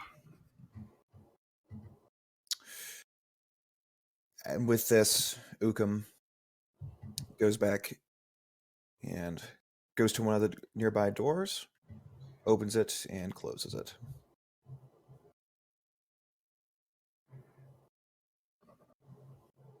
Well, I could show you to the captain's cabin if you guys want to talk to him. We'll have to explain the situation and as well thank him for letting us stay on the ship. What is his name again? I'm digging that up. Hold on. That's Captain Waylock. We certainly are thankful to be on board. Let us do the thing that would be of the best etiquette. Where did my brother go? I mean, he was here a minute ago. I saw him, but then kind of vanished. Like he does, I suppose. That's actually a good question. Where did you go? Right here. Is this not? Oh, I see him. Okay. Karen Oh, is going to make his way to his bedroom, collapse onto his bed, and go comatose for the next couple of hours. Karen walks over to the nearby hammock that makes up his bed and goes and takes a rest. Hamish, you've kind of been looking around as well, and you've seen that the ship doesn't indeed go on. You've looked over and saw a mess hall on the far end. Gev is so different. Are you actually brothers? You really doubt that, don't you? Oh, most certainly. Yeah, we're brothers. He's always been a little more, I don't know, what's the word? Taciturn, I guess. I don't know. Gav and I are quite different. I've been having total conversations over here, but my mic's been muted.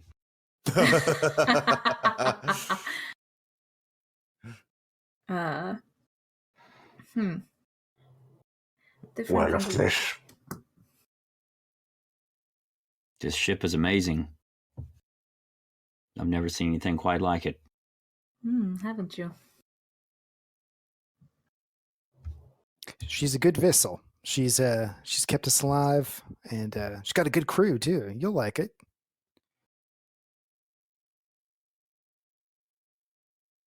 Well, I'm not sure how long I'll be with you on this, but speaking of, how long have you been with this crew, Gav?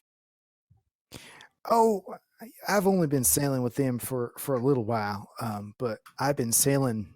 Oh, brother, I got stories. I got stories. But no Sikia time. just says, she goes, and that's my cue to leave.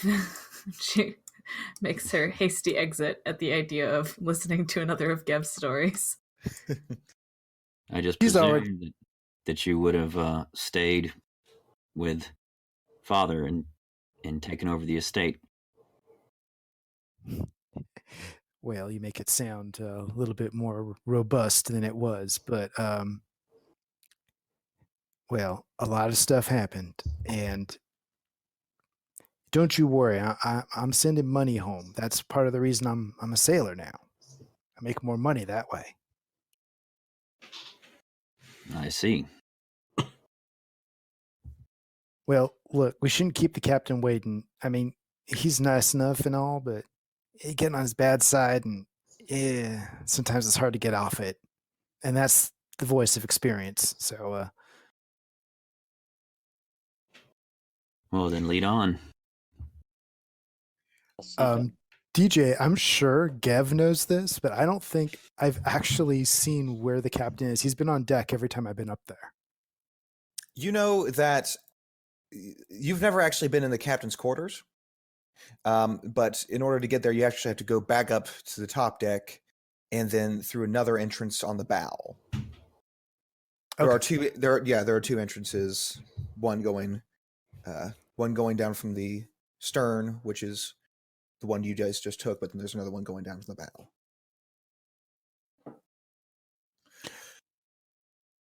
All right. Well, follow me. I'll take you to the captain's cabin so you can have a quick chat with him. You walk through these torchlit hallways back up to the staircase. Once again, past the statue of Dara. And up to the deck of the Violeteer. You see the half-elf Irin speaking to a dwarven man over on the bow. And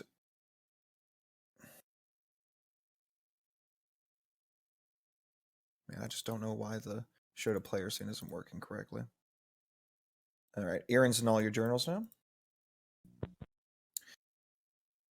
The tall elf talks to the grizzled-looking dwarf. Dwarves being not particularly shorter than any of the other races in Mendria, maybe just a little bit shorter than most, but significantly taller than gnomes or halflings. The dwarf is grizzled old-looking guy. He wears a red mustache and mutton chops. A brown jacket covers leather armor. He is bald, and when he sees you approach, he begins to limp down the nearby stairs. And Captain Waylock is almost in all your journals. He should now be on all your journals.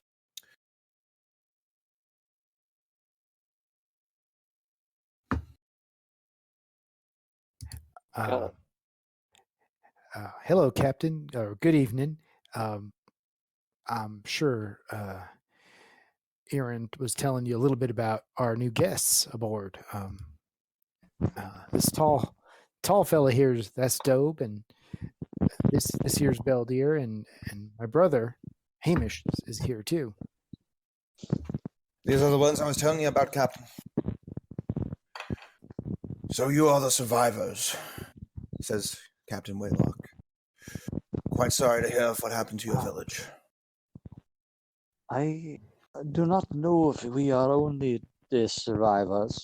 We are looking for the others. And before I forget myself, thank you, Captain Waylock, and exchange a traditional sign of respect. Well, we'll do anything we can to help. How's your hand?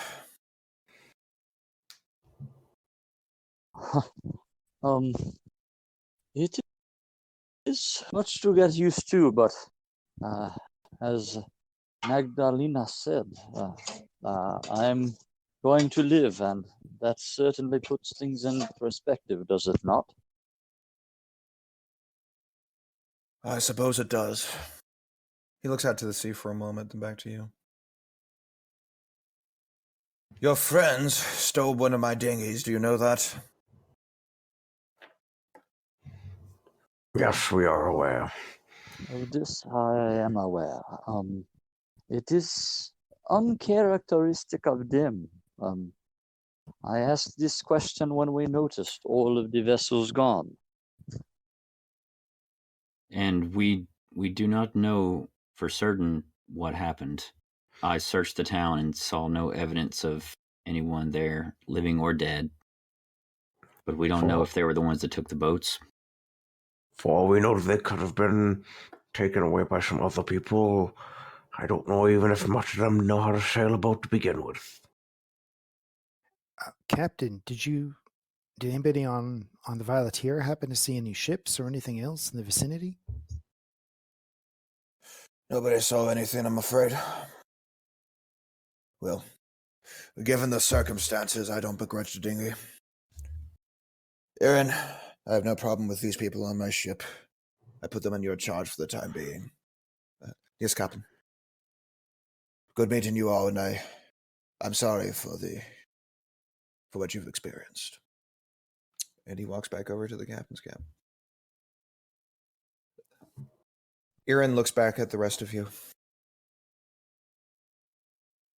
The captain has authorized me to give you an offer. We are bounty hunters by trade. And as such, we tend to see a lot of the world, especially around the Isles. Now, by our expectation, the best guess for where your friends might have gone would be Brace Haven, which just so happens to be our next destination.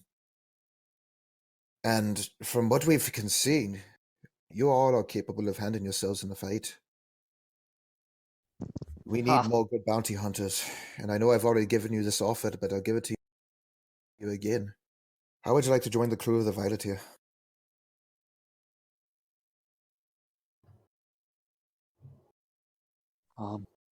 Beldir looks over to Dobe.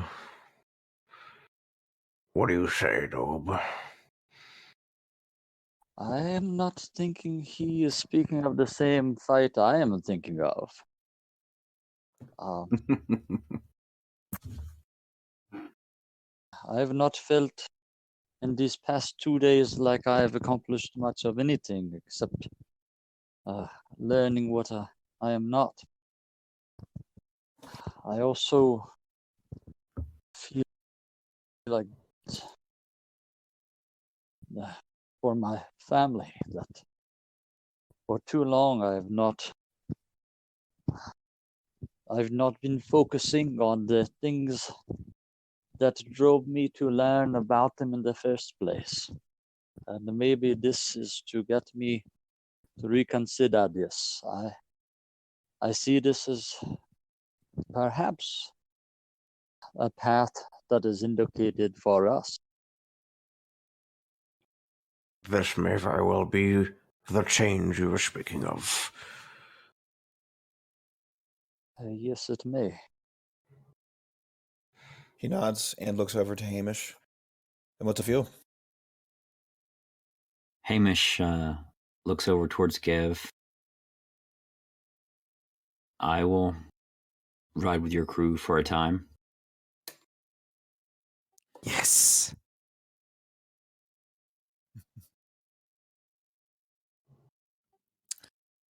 Well, I can always use one last adventure. And Beldir kind of like fix up his shoulders and tighten up his bag. Very well. Welcome aboard the Violeteer. As I said, our next destination is British Haven. 4 days sail from here, if the wind's with us. Do any of you have any experience sailing before? Beldir will raise his hand. Not to Good. ship this size. Pointing over to Beldir. Good, we can use that sort of help. Why don't you go down and report to Boudica Arden, our quartermaster. She's the tall Mindrari with black feathery hair. Hard to miss her.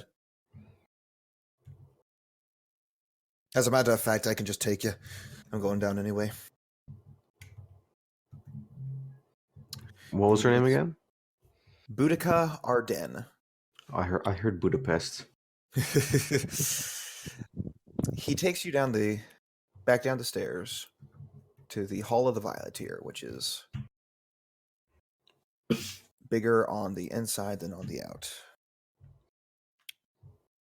And I'm just going to interject. I am so happy you named a character Boudica. She is one of my favorite historical figures. So. All right, come along.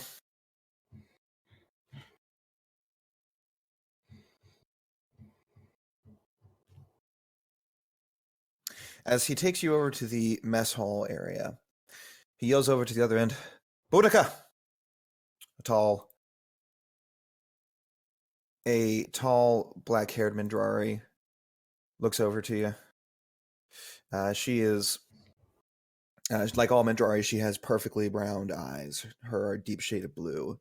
She wears simple leather armor and carries a spear. Boudica, we got those 3 new members. All right, I'll look at it. Thank you, Boudica. It was good meeting you, and we'll be seeing plenty of each other in the near future. And with that, Erin moves over and disappears behind a corner. At this point, the Mindrari woman walks up to you. All right, my name is Boudica Arden, and I am the quartermaster here on the Violeteer. She points over to another Mindrari woman sitting nearby. That over there is Ripsi Kuanados. This Mindrari has blue down feathery hair. It's kept a little bit shorter. She's also covered in soot Across from the table from her is Wilfred Klebit and a halfling with short blonde hair, a clean-shaven face, and a bit of an overbite. Looks over for a moment before returning to his drink. They are the smith aboard the ship and the navigator, respectively. And over there, sitting by himself now, you hear from the dwarf on the other side. Over there is Mates Vafrison. The dwarf is definitely older looking. He has leather armor and wears a gray beard that hangs low all the way down to his chest. His hair is long and curly. Don't mind her. She can be a little bit grumpy when she's been losing her cards. The Mindrari shakes her head. It seems we need to get you rooms, and I have bad news. We only have 2 rooms available. Looking over around the corner. Sikya, are you there? Yes. You're going to be having to share your room. Fine. I think that'll work pretty well. She turns to the rest of you. Do you have any preferences for a roommate?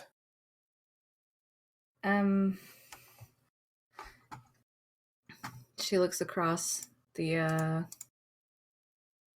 crew that they've now acquired. Just kind of goes. Karen's down. Karen's Karen's down. sick. Karen's sick, but he's also he'd be raising his hand. Yeah, she'll pick Karen. Woo. Well, if he's Sorry, all right with boys. losing his room, I'll go talk to him for a moment. I think he'll be okay with it, but Your door opens, Karen. Karen! Karen rolls out of bed and face plants.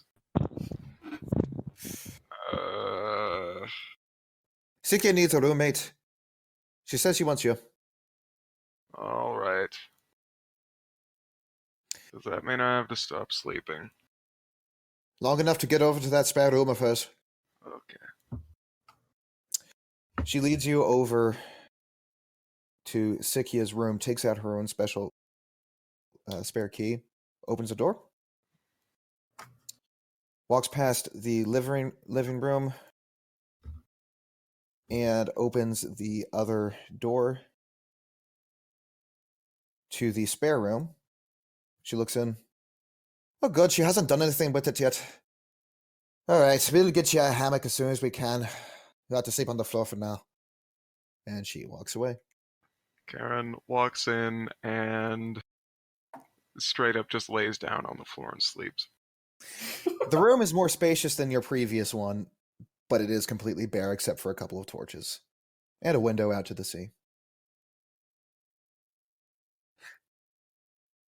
Well, that'll be good when he finally gets some, furniture.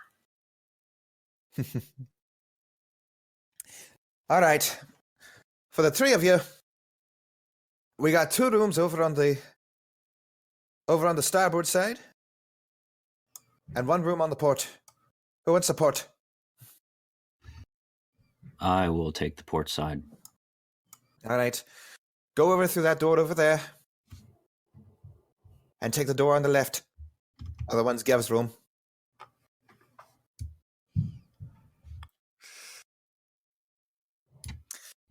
Hamish, as you walk in, there's a very small hallway that you enter in that's lit up by 1 torch. At the end of the hallway, you can see a single painting. On the other end is a torch, and there are 2 doors. Okay. And mine is the one on the left? On the left from your perspective. So it's the right from our current perspective, but it was left from Hamish's perspective. Right. Gotcha. Right there. And you open it up to find it's a very humble room. There's not much to it except a single chest for your things and a hammock.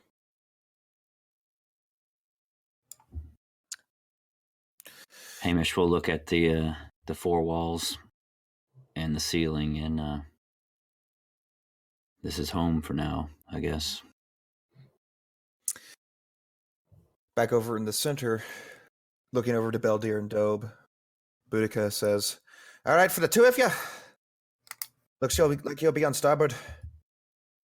There are 2 rooms in there. I don't really care what you take. Go ahead and check it out." Why, thank you. You go over in the matching room, and you also see a small hallway, once again matching it.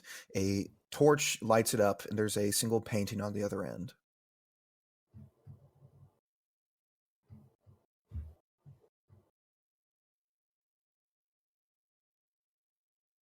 I did Oh. never understand why they call it the starboard side.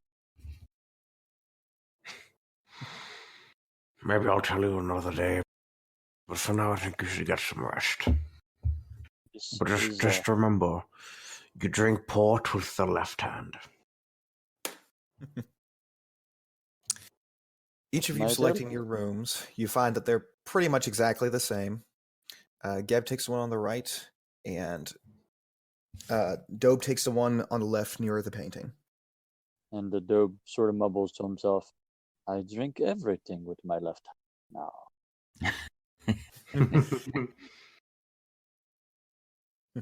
Are these windows here? Yes.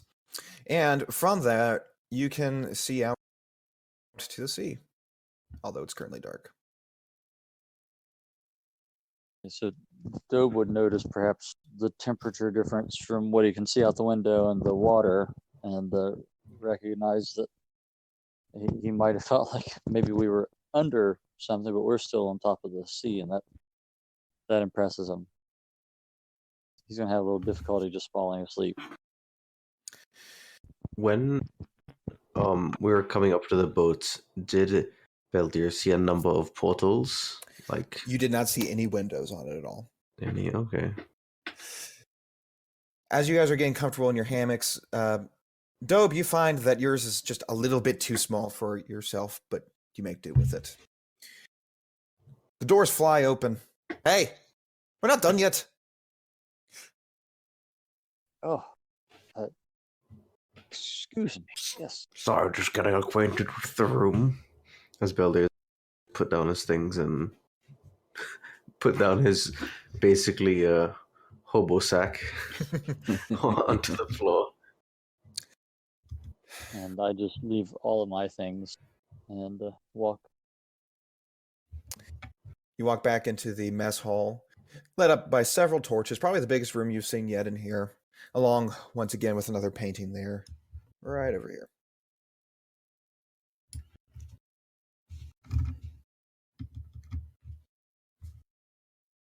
All right. She explains, all right, have a seat. There's a few things we need to talk about.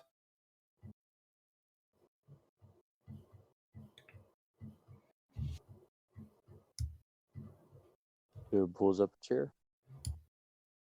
Beldir will pull up one next to him. You take a seat and pass by a nearby Anthelian warhound. Gives a happy bark as you do so.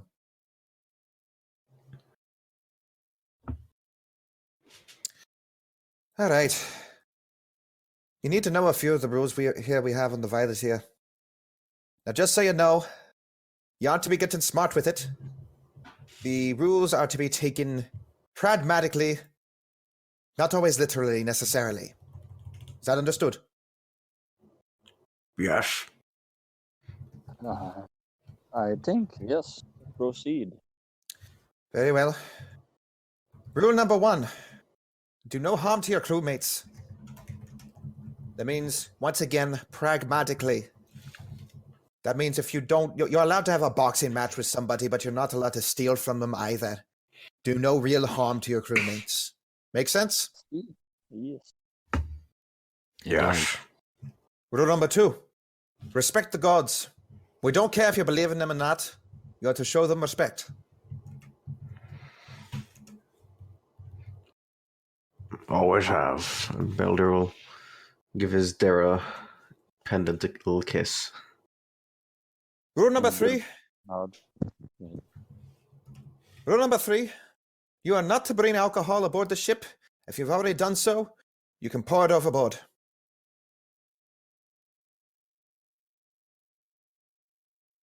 Rule number Good, 4. hear that. Sorry, go ahead, Dope. No, sorry, no, he just is nodding. And once again, pragmatically, every once in a while you might see some alcohol over in Dr. Maggie's room. She needs it for her medical practice. The rest of you, not a drop. Rule number 4. You are to respect the decision of the council of the crew. I'll explain what that is in a moment. And rule number 5. As long as you are a crew member aboard this ship, you are a free man of the sea. You bow to no one. Understood? Okay, I guess writing them down didn't make any sense then.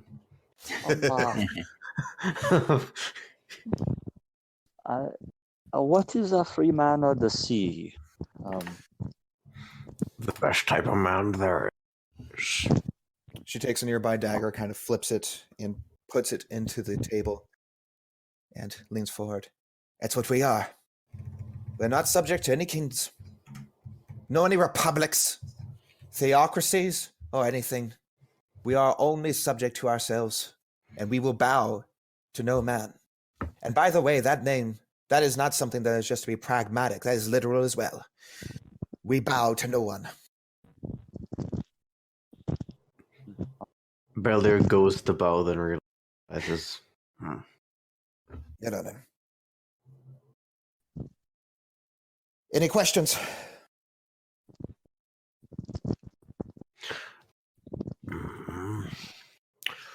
What happens if we are to break one of these rules? Then you'll be subject to the council of the crew, which I should explain now. On this crew, we have a captain, but he is only a leader of small decisions that need to be made quickly. Every major decision is made by the crew. Everybody gets a vote, starting from the latest into the earliest.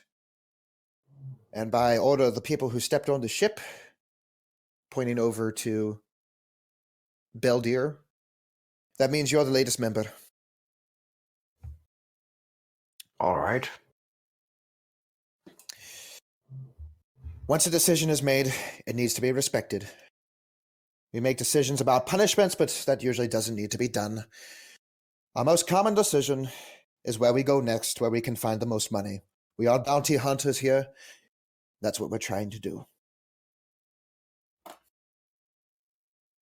All right. I will make sure I don't forget any of these. And being free man and bowing to no one, for whom do we collect bounties? It's been our experience that most people will still pay us even if we don't bow to them. As long as we're good.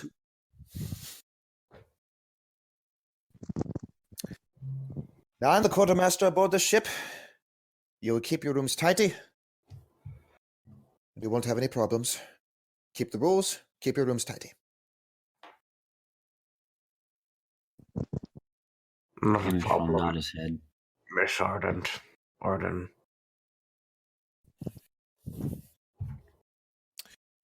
Now, I understand, she says, looking over to Beldir, that you have experience working with ships. Yes, I do. Can you man a helm during nighttime? Half sail. If need be, yes. All right. Well, good. We need 3 men to man it at night while we're sailing.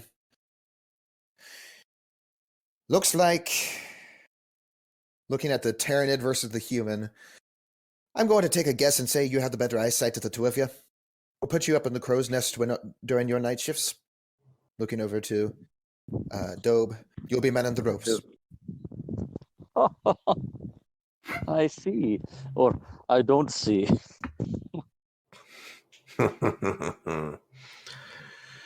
So Hamish is to the crow's nest. Hamish is to the crow's nest Um, during nighttime. Anyway. Oh, sorry. Go ahead. and that's okay. Now you're expected to pull your weight over here, so there'll be a few more jobs coming. It won't just be your night shifts. You'll have a few day shifts as well, but it will be reasonable. You should be switching off night shifts with the other crew, our other 3 members that we recently received. I believe you met all 3 of our most recent ones during your most recent outing. Since you can fight, you'll probably be sent off after a few bounties as well. But you're free.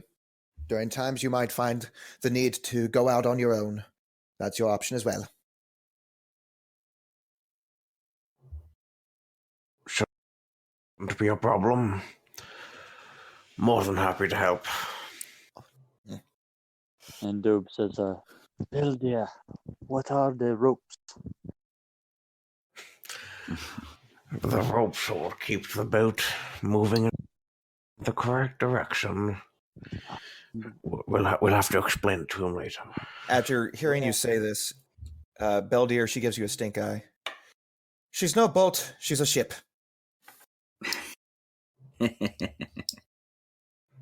Where are the other 3 quartermasters? Other 3 quartermasters? Other 3 quartermasters? I'm the only quartermaster here.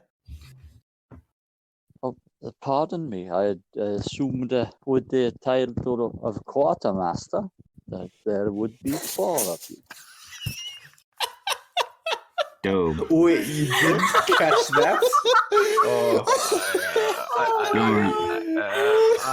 I'm leaving. Bye. I'm going to bed. No, Wait, on a didn't ship, catch. the rooms are called quarters, and this is the master of rooms. That would Yes. be correct. Unfortunately, my sight might not just be limited on the Raven's Nest. I have not done much studying about the boats. Crow's nest. Yes, pardon me, Crow's Nest. At this point, Boudica pipes up. Ship! Oh, ship. What's the difference between a ship and a boat? Anyway, let me give you a quick tour of the ship. She stands up from her seat at the mess hall. Come with me.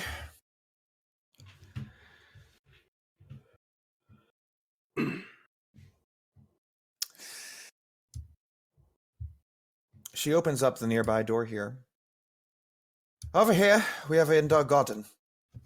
You can see that there are several edible plants being grown within this room. The room is absolutely huge, by the way, so big that it's even able to contain a couple of trees. And right in the center of it is a blue glowing crystal. It's good to get good fresh food every once in a while. Yeah, if you get too much fish alone, it does strange things to your body.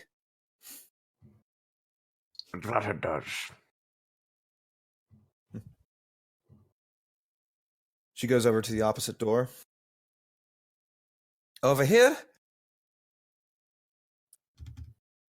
we have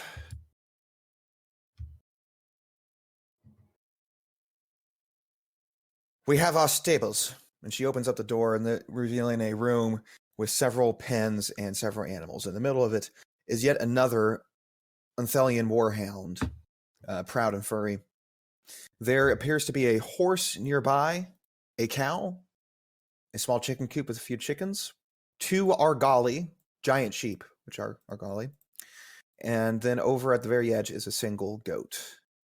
Oh, and this is Kaiwini, she says, pointing over to a nearby elven woman.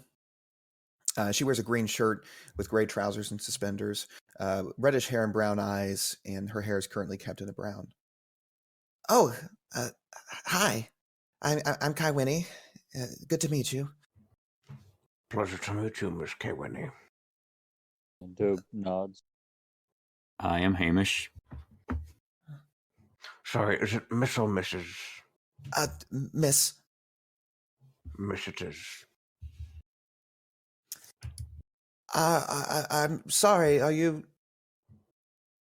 You're not bounties, are you? Boudica laughs. No, dear. No, there are new recruits. Oh, wonderful. Maybe I can finally get some of the help around the garden that I needed. And maybe here, if they can take the smell. If you need the help, they can take the smell. If the animals can take the smell, Dub can help.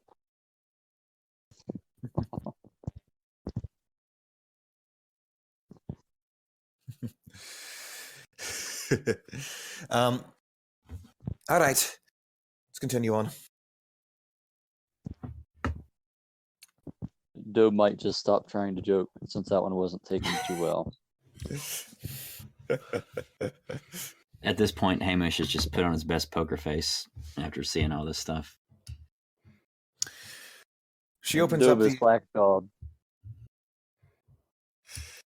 She opens up nearby doors next to the mess hall after she comes back to the mess hall to a kitchen. I believe you already met Scale of Relduin. He's our cook, and the one-eyed Mari, now in a cooking apron instead of more field-appropriate clothes, nods over to you. It's good seeing you again. And you too.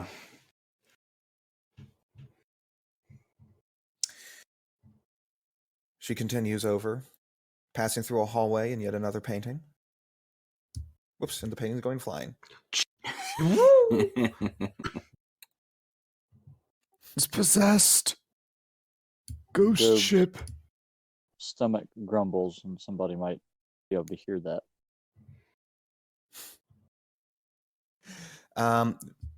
Rodwin laughs for a moment. Losing a hand is hungry work, isn't it? You'll find some fresh bread over there, pointing to the table.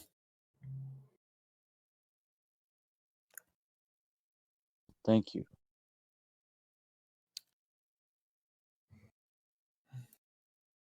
As she continues, she points to yet another door. Over there is our stone room. Not much really there. You'll probably be going in there a lot, but no reason to see it right now. Dub Continuing- emerges with an entire loaf of bread in his hand, fighting it. Continuing down the hallway, past the staircase, now closer to the stern. She stops at yet another door. Over here is the brig. Whenever we need to catch a live bounty, this is where we put them. You might be put on guard duty if we do that as well. What happens if there's more than 3 live bounties? Then they get to share cages. She says, pointing to Oh. the 3 cages. That's fun.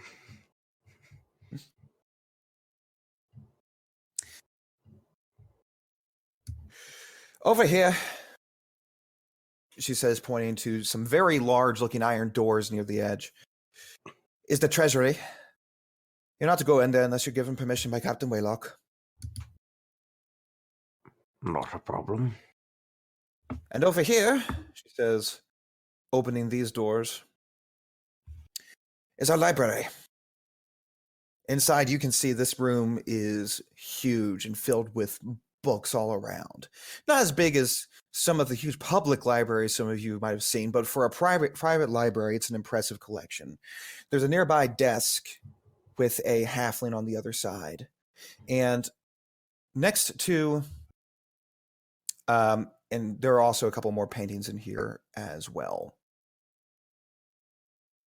This over here is Jehu Shanad. Oh, And the halfling just goes, He doesn't talk much. But he is our librarian and he's good at it. Jehu is a halfling with brown curly hair and blue eyes. He's currently wearing a white shirt and a brown vest, and spectacles as well adorn his face. Jehu, you cater to this collection. And have you any volumes in Terranid? He walks over to a nearby shelf, turning over a corner. He gets to the very corner and points up to a certain section that's high up, and then he returns to his desk. Guess that's I where your run books will be, Dob.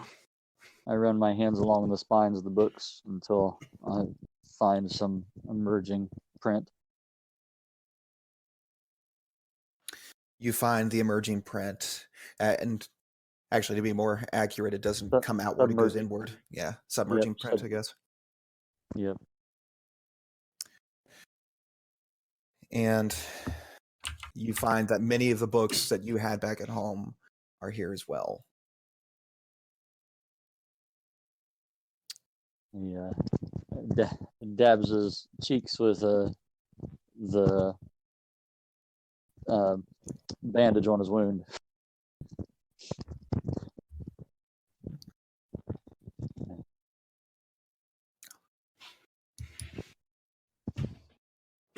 Says, Jehu, may I borrow one of these?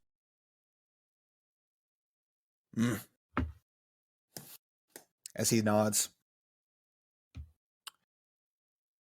you look through the books and see quite a few that you're familiar with.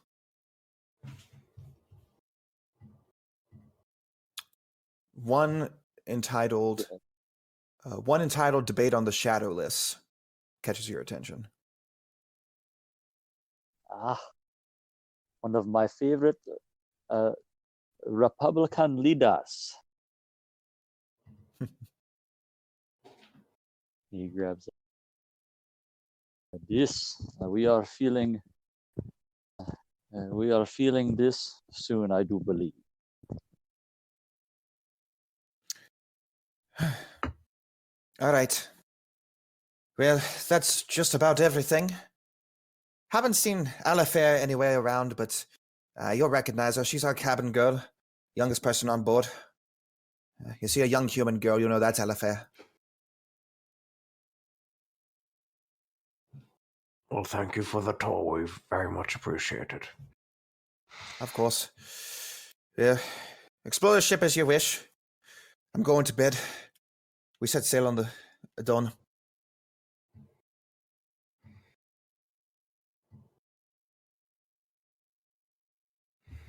And she leaves you alone. Currently, you're in the room with nothing but the books, the paintings, and Jehu. Well, Dob, seems like you'll be spending a lot of time here. If they are not working us on the ropes, am I getting my jargon right this time? I believe you are, yes. I bet you are glad I did not go out with you on your boat or ship, on your ship, when we went sailing. Well, even if you did, I'm pretty sure it wouldn't have been a catastrophic failure. We would have a good story to tell, at the very least. Yes, well, that is what we will have here, I do believe. Well, for who knows how long. Let's make the best of it. Yes. And Beldir will head back to his quarters. All right. You go back, and you take a moment this time to look at the nearby painting at the end of the hallway. The painting depicts a gnome viewed from behind who has dropped to her knees. A green smoke is seen in the distance with giant black shadow being seen behind the smoke. The shadow has red cat-like eyes.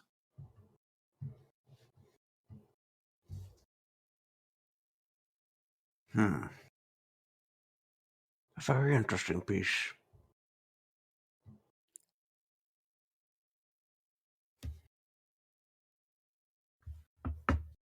And I'll head to my cabin. All right.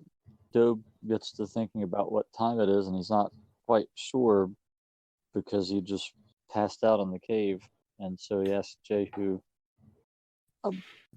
pardon me, what time is it? JQ is currently sitting at his desk reading a book. He does not reply. And I'm looking around for any sign of what time it is. It's probably about 10 o'clock at night. As you look out through the windows there in the library as well, you can you kind of figure by the position of the moon what you can see Well, thermally. And if I peek out in the hall, is Hamish there? Yes, Hamish is still there for the moment.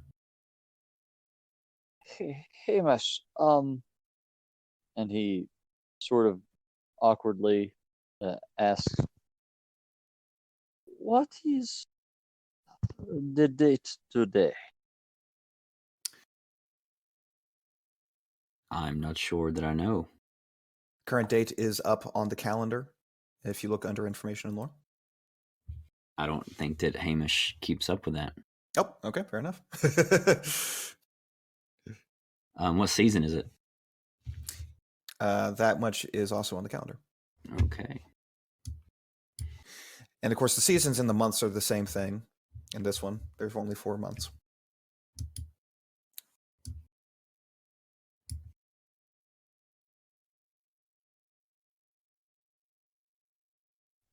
And how many days are in the rain?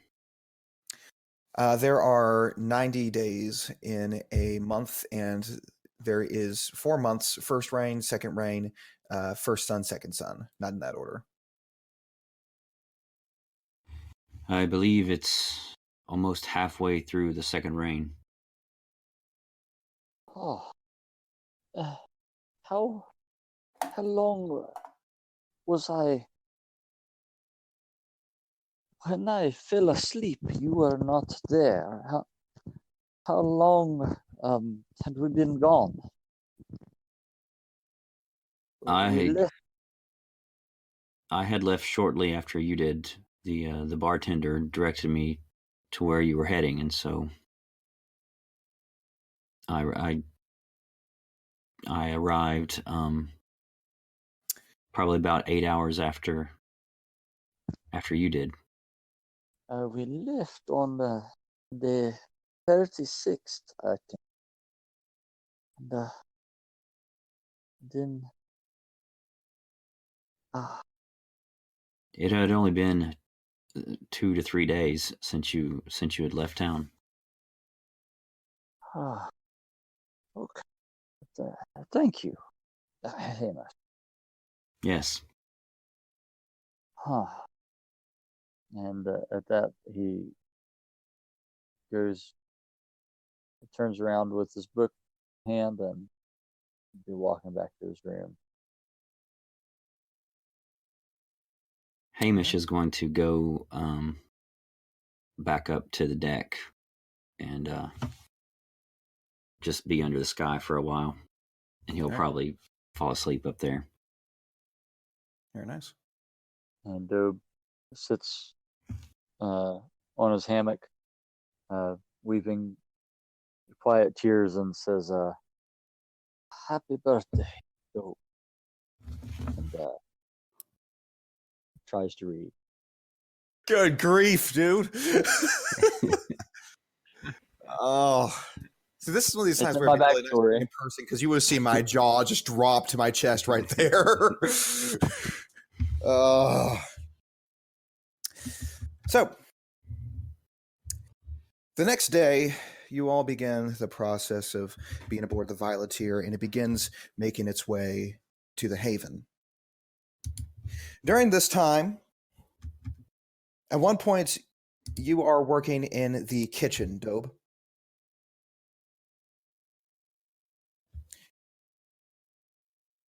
Mm-hmm. And as you work, you find yourself having a little bit of trouble peeling potatoes with your new situation.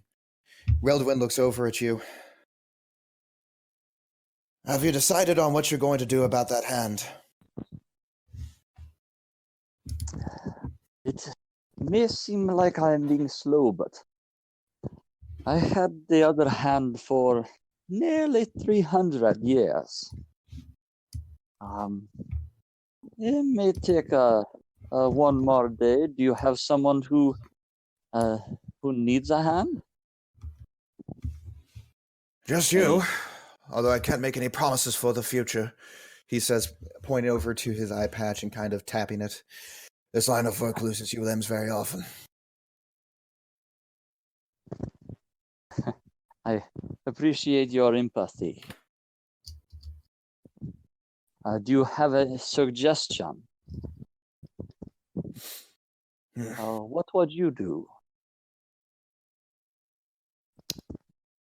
Well, if it were me, I would take the hand, but I need both of my hands for everything I do. It's up for you. I can't make the decision for you. Perhaps a trial. I do not know. Do you think Magdalena would allow that?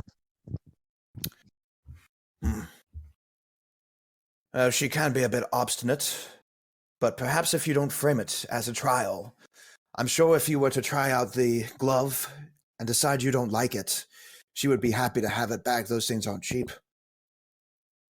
This is a good expression there. Yes, and might help me with these potatoes, but they said something about tuning with it, and how do I do this? I've not done such a thing. Or I can help you with it. Soon as I get the time. Yeah. Leave those potatoes. I have no need for a one-handed man in my kitchen. You go to Maggie. Yes, I could move this bag over here for you before I leave. Yes. With one hand. You move the bag and then you walk out of the kitchen and you get your glove from Maggie and Relduin helps you attune to it. Would anybody else like to interact with anybody or anything? Look at anything, do whatever you want during this journey. Same day. This is still the first day afterwards. So this is now the fourth day of your adventure. Okay. Hamish will have talked to Gev at some point whenever they could have been alone.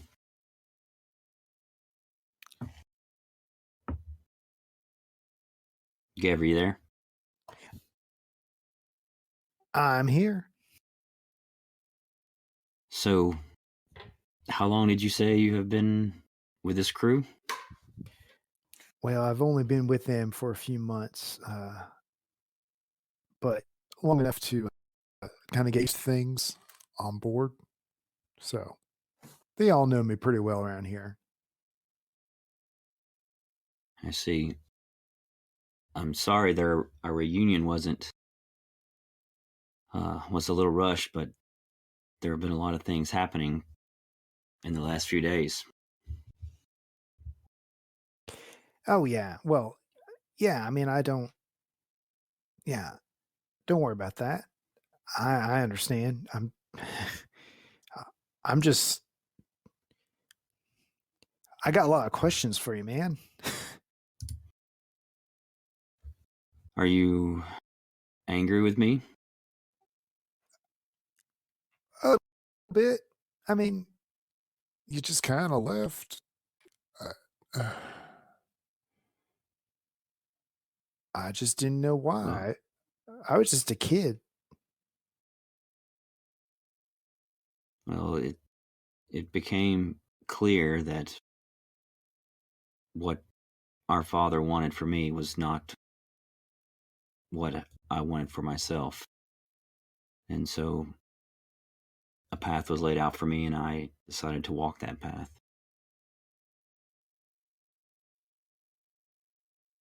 Yeah, well, I know you just never said anything, right? You just kind of left. I. Well, what can you say? I was mad at you for a while, but you know, I know how Dad is, right? I mean, I know how he is. I get it, but I don't know. I always looked up to you, right? You're my big brother. And I still am, as far as I know. I know. Yeah. Which I got to say, I mean, look at you. Look at you all. You've looked better. I've also looked worse from time to time. I can imagine. It's been a long road. I was surprised you recognized me. I mean, I've grown up quite a bit, and I used to have more hair. It's in the eyes, and the fact that even though I had walked into a cave of severely wounded people, for some reason you had that happy-go-lucky smile on your face. I would Say it was the smile, wasn't it? That always gives it away. It's been a dozen years, but some things don't change. That's true. That's true. So, this path you were talking about, what revealed that to you?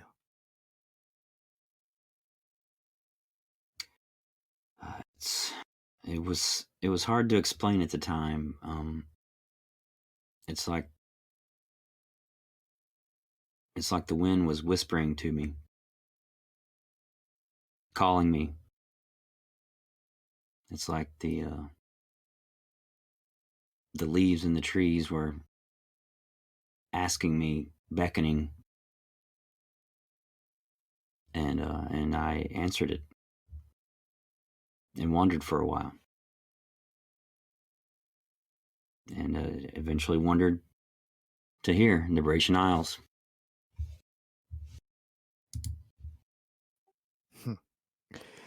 So, you wanted to get away from the fish smell, is what you're telling me. I believe it or not, sometimes I missed it, but you get plenty of it around here. That's true enough. Perhaps this reminded me of home a little. Yeah, I could see that. Well, yeah, I could see that. But Well, I'm glad that you're well. Oh yeah, I'm doing great. Like I said, I've been sailing and making money, sending some back to father, and I'm hoping he's doing okay. I mean, when you left, things were getting kind of rough anyway. They didn't get much better. So, Well, I'm sorry for that. I was hoping that things would get better if I left. It seemed that I was part of the problem. yeah, maybe. Well, don't worry too much about it. I visit him when I can. You know, um, he's doing all right. Well, good. I'm glad that they're well. But perhaps if you go the next time that you go to send them money, it may be best for everyone if you don't mention that I'm with the crew for now. You sure about that? I think so. Because Mom will ask about you. Still. Yeah, still. Well, I can't ask you to lie.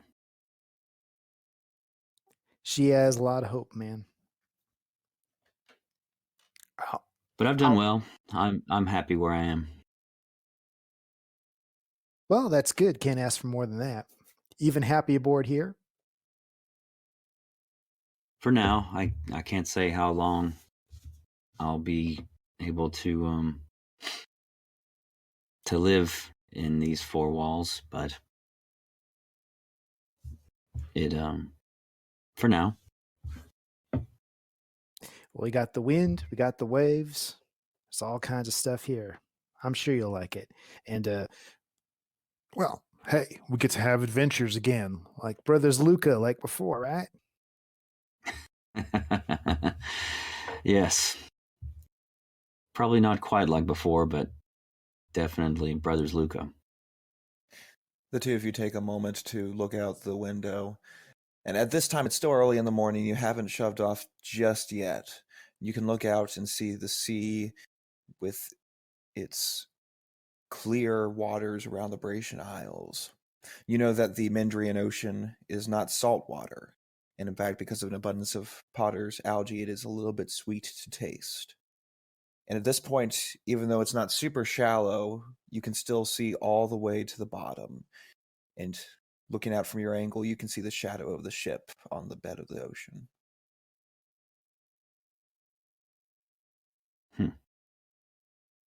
So, Gav, one other thing. The librarian and the stable master, why do they have no shadows? noticed that too, huh? I've never come across anything like that. Well, let me tell you something. And I'll keep it short because it's kind of a long story. You see this tattoo right here? And he points to his shoulder with the stylized tattoo of an ammonite. I do. That's symbol of a druidic circle.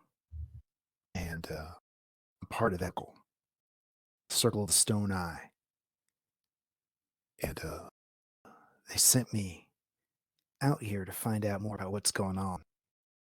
Because these shadowless people, they've been showing up in Mindria. And the Circle's concerned. This isn't natural. They need to find out what's going on. So they sent me out here because I have access to ships and can get around pretty easy. It's my first real mission. So you're not really a member of the crew, you're a member of this circle. Oh, I'm a member of the crew, too. But nobody else knows about it. Just you and me, brother. We should probably keep it that way. Definitely. Now, I don't know anything. I mean, Kai Winnie is really sweet, and I help her out all the time, and she's really nice to me.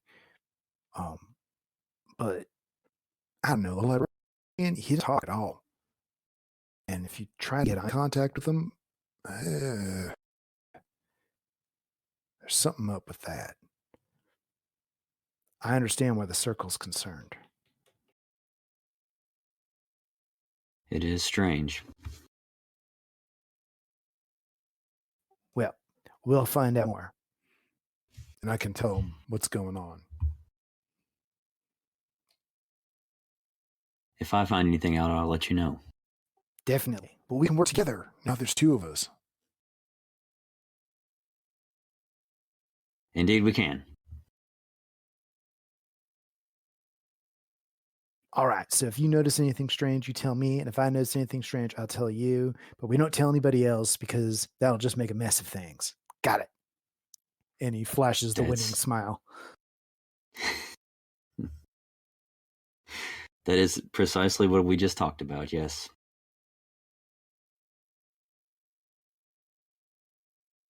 Well, I'm glad that you're here. And glad that I'm here. Me too. Well, we'll catch up. I've definitely got work to do. They keep me busy around here since I know how to do half the stuff on deck, and a bunch of them don't. So, All right, I won't keep you from that. oh yeah, and you don't want to get in the quartermaster's bad side. That's the voice of experience talking. Just so you know, she's a tough one. I will keep that in mind as well. As the two of you part temporarily, Gev leaves Hamish's room. Hamish, you look back out to the sea. The ship begins to move forward smoothly, not waving around as it would be for standing still. You have been on enough ships to know about these stabilizers, that once the ship's moving, it's going to be a pretty smooth ride. You take a last look at the Isle of Portion, slowly beginning to shrink behind you as the ship turns away. You sigh and move towards your work.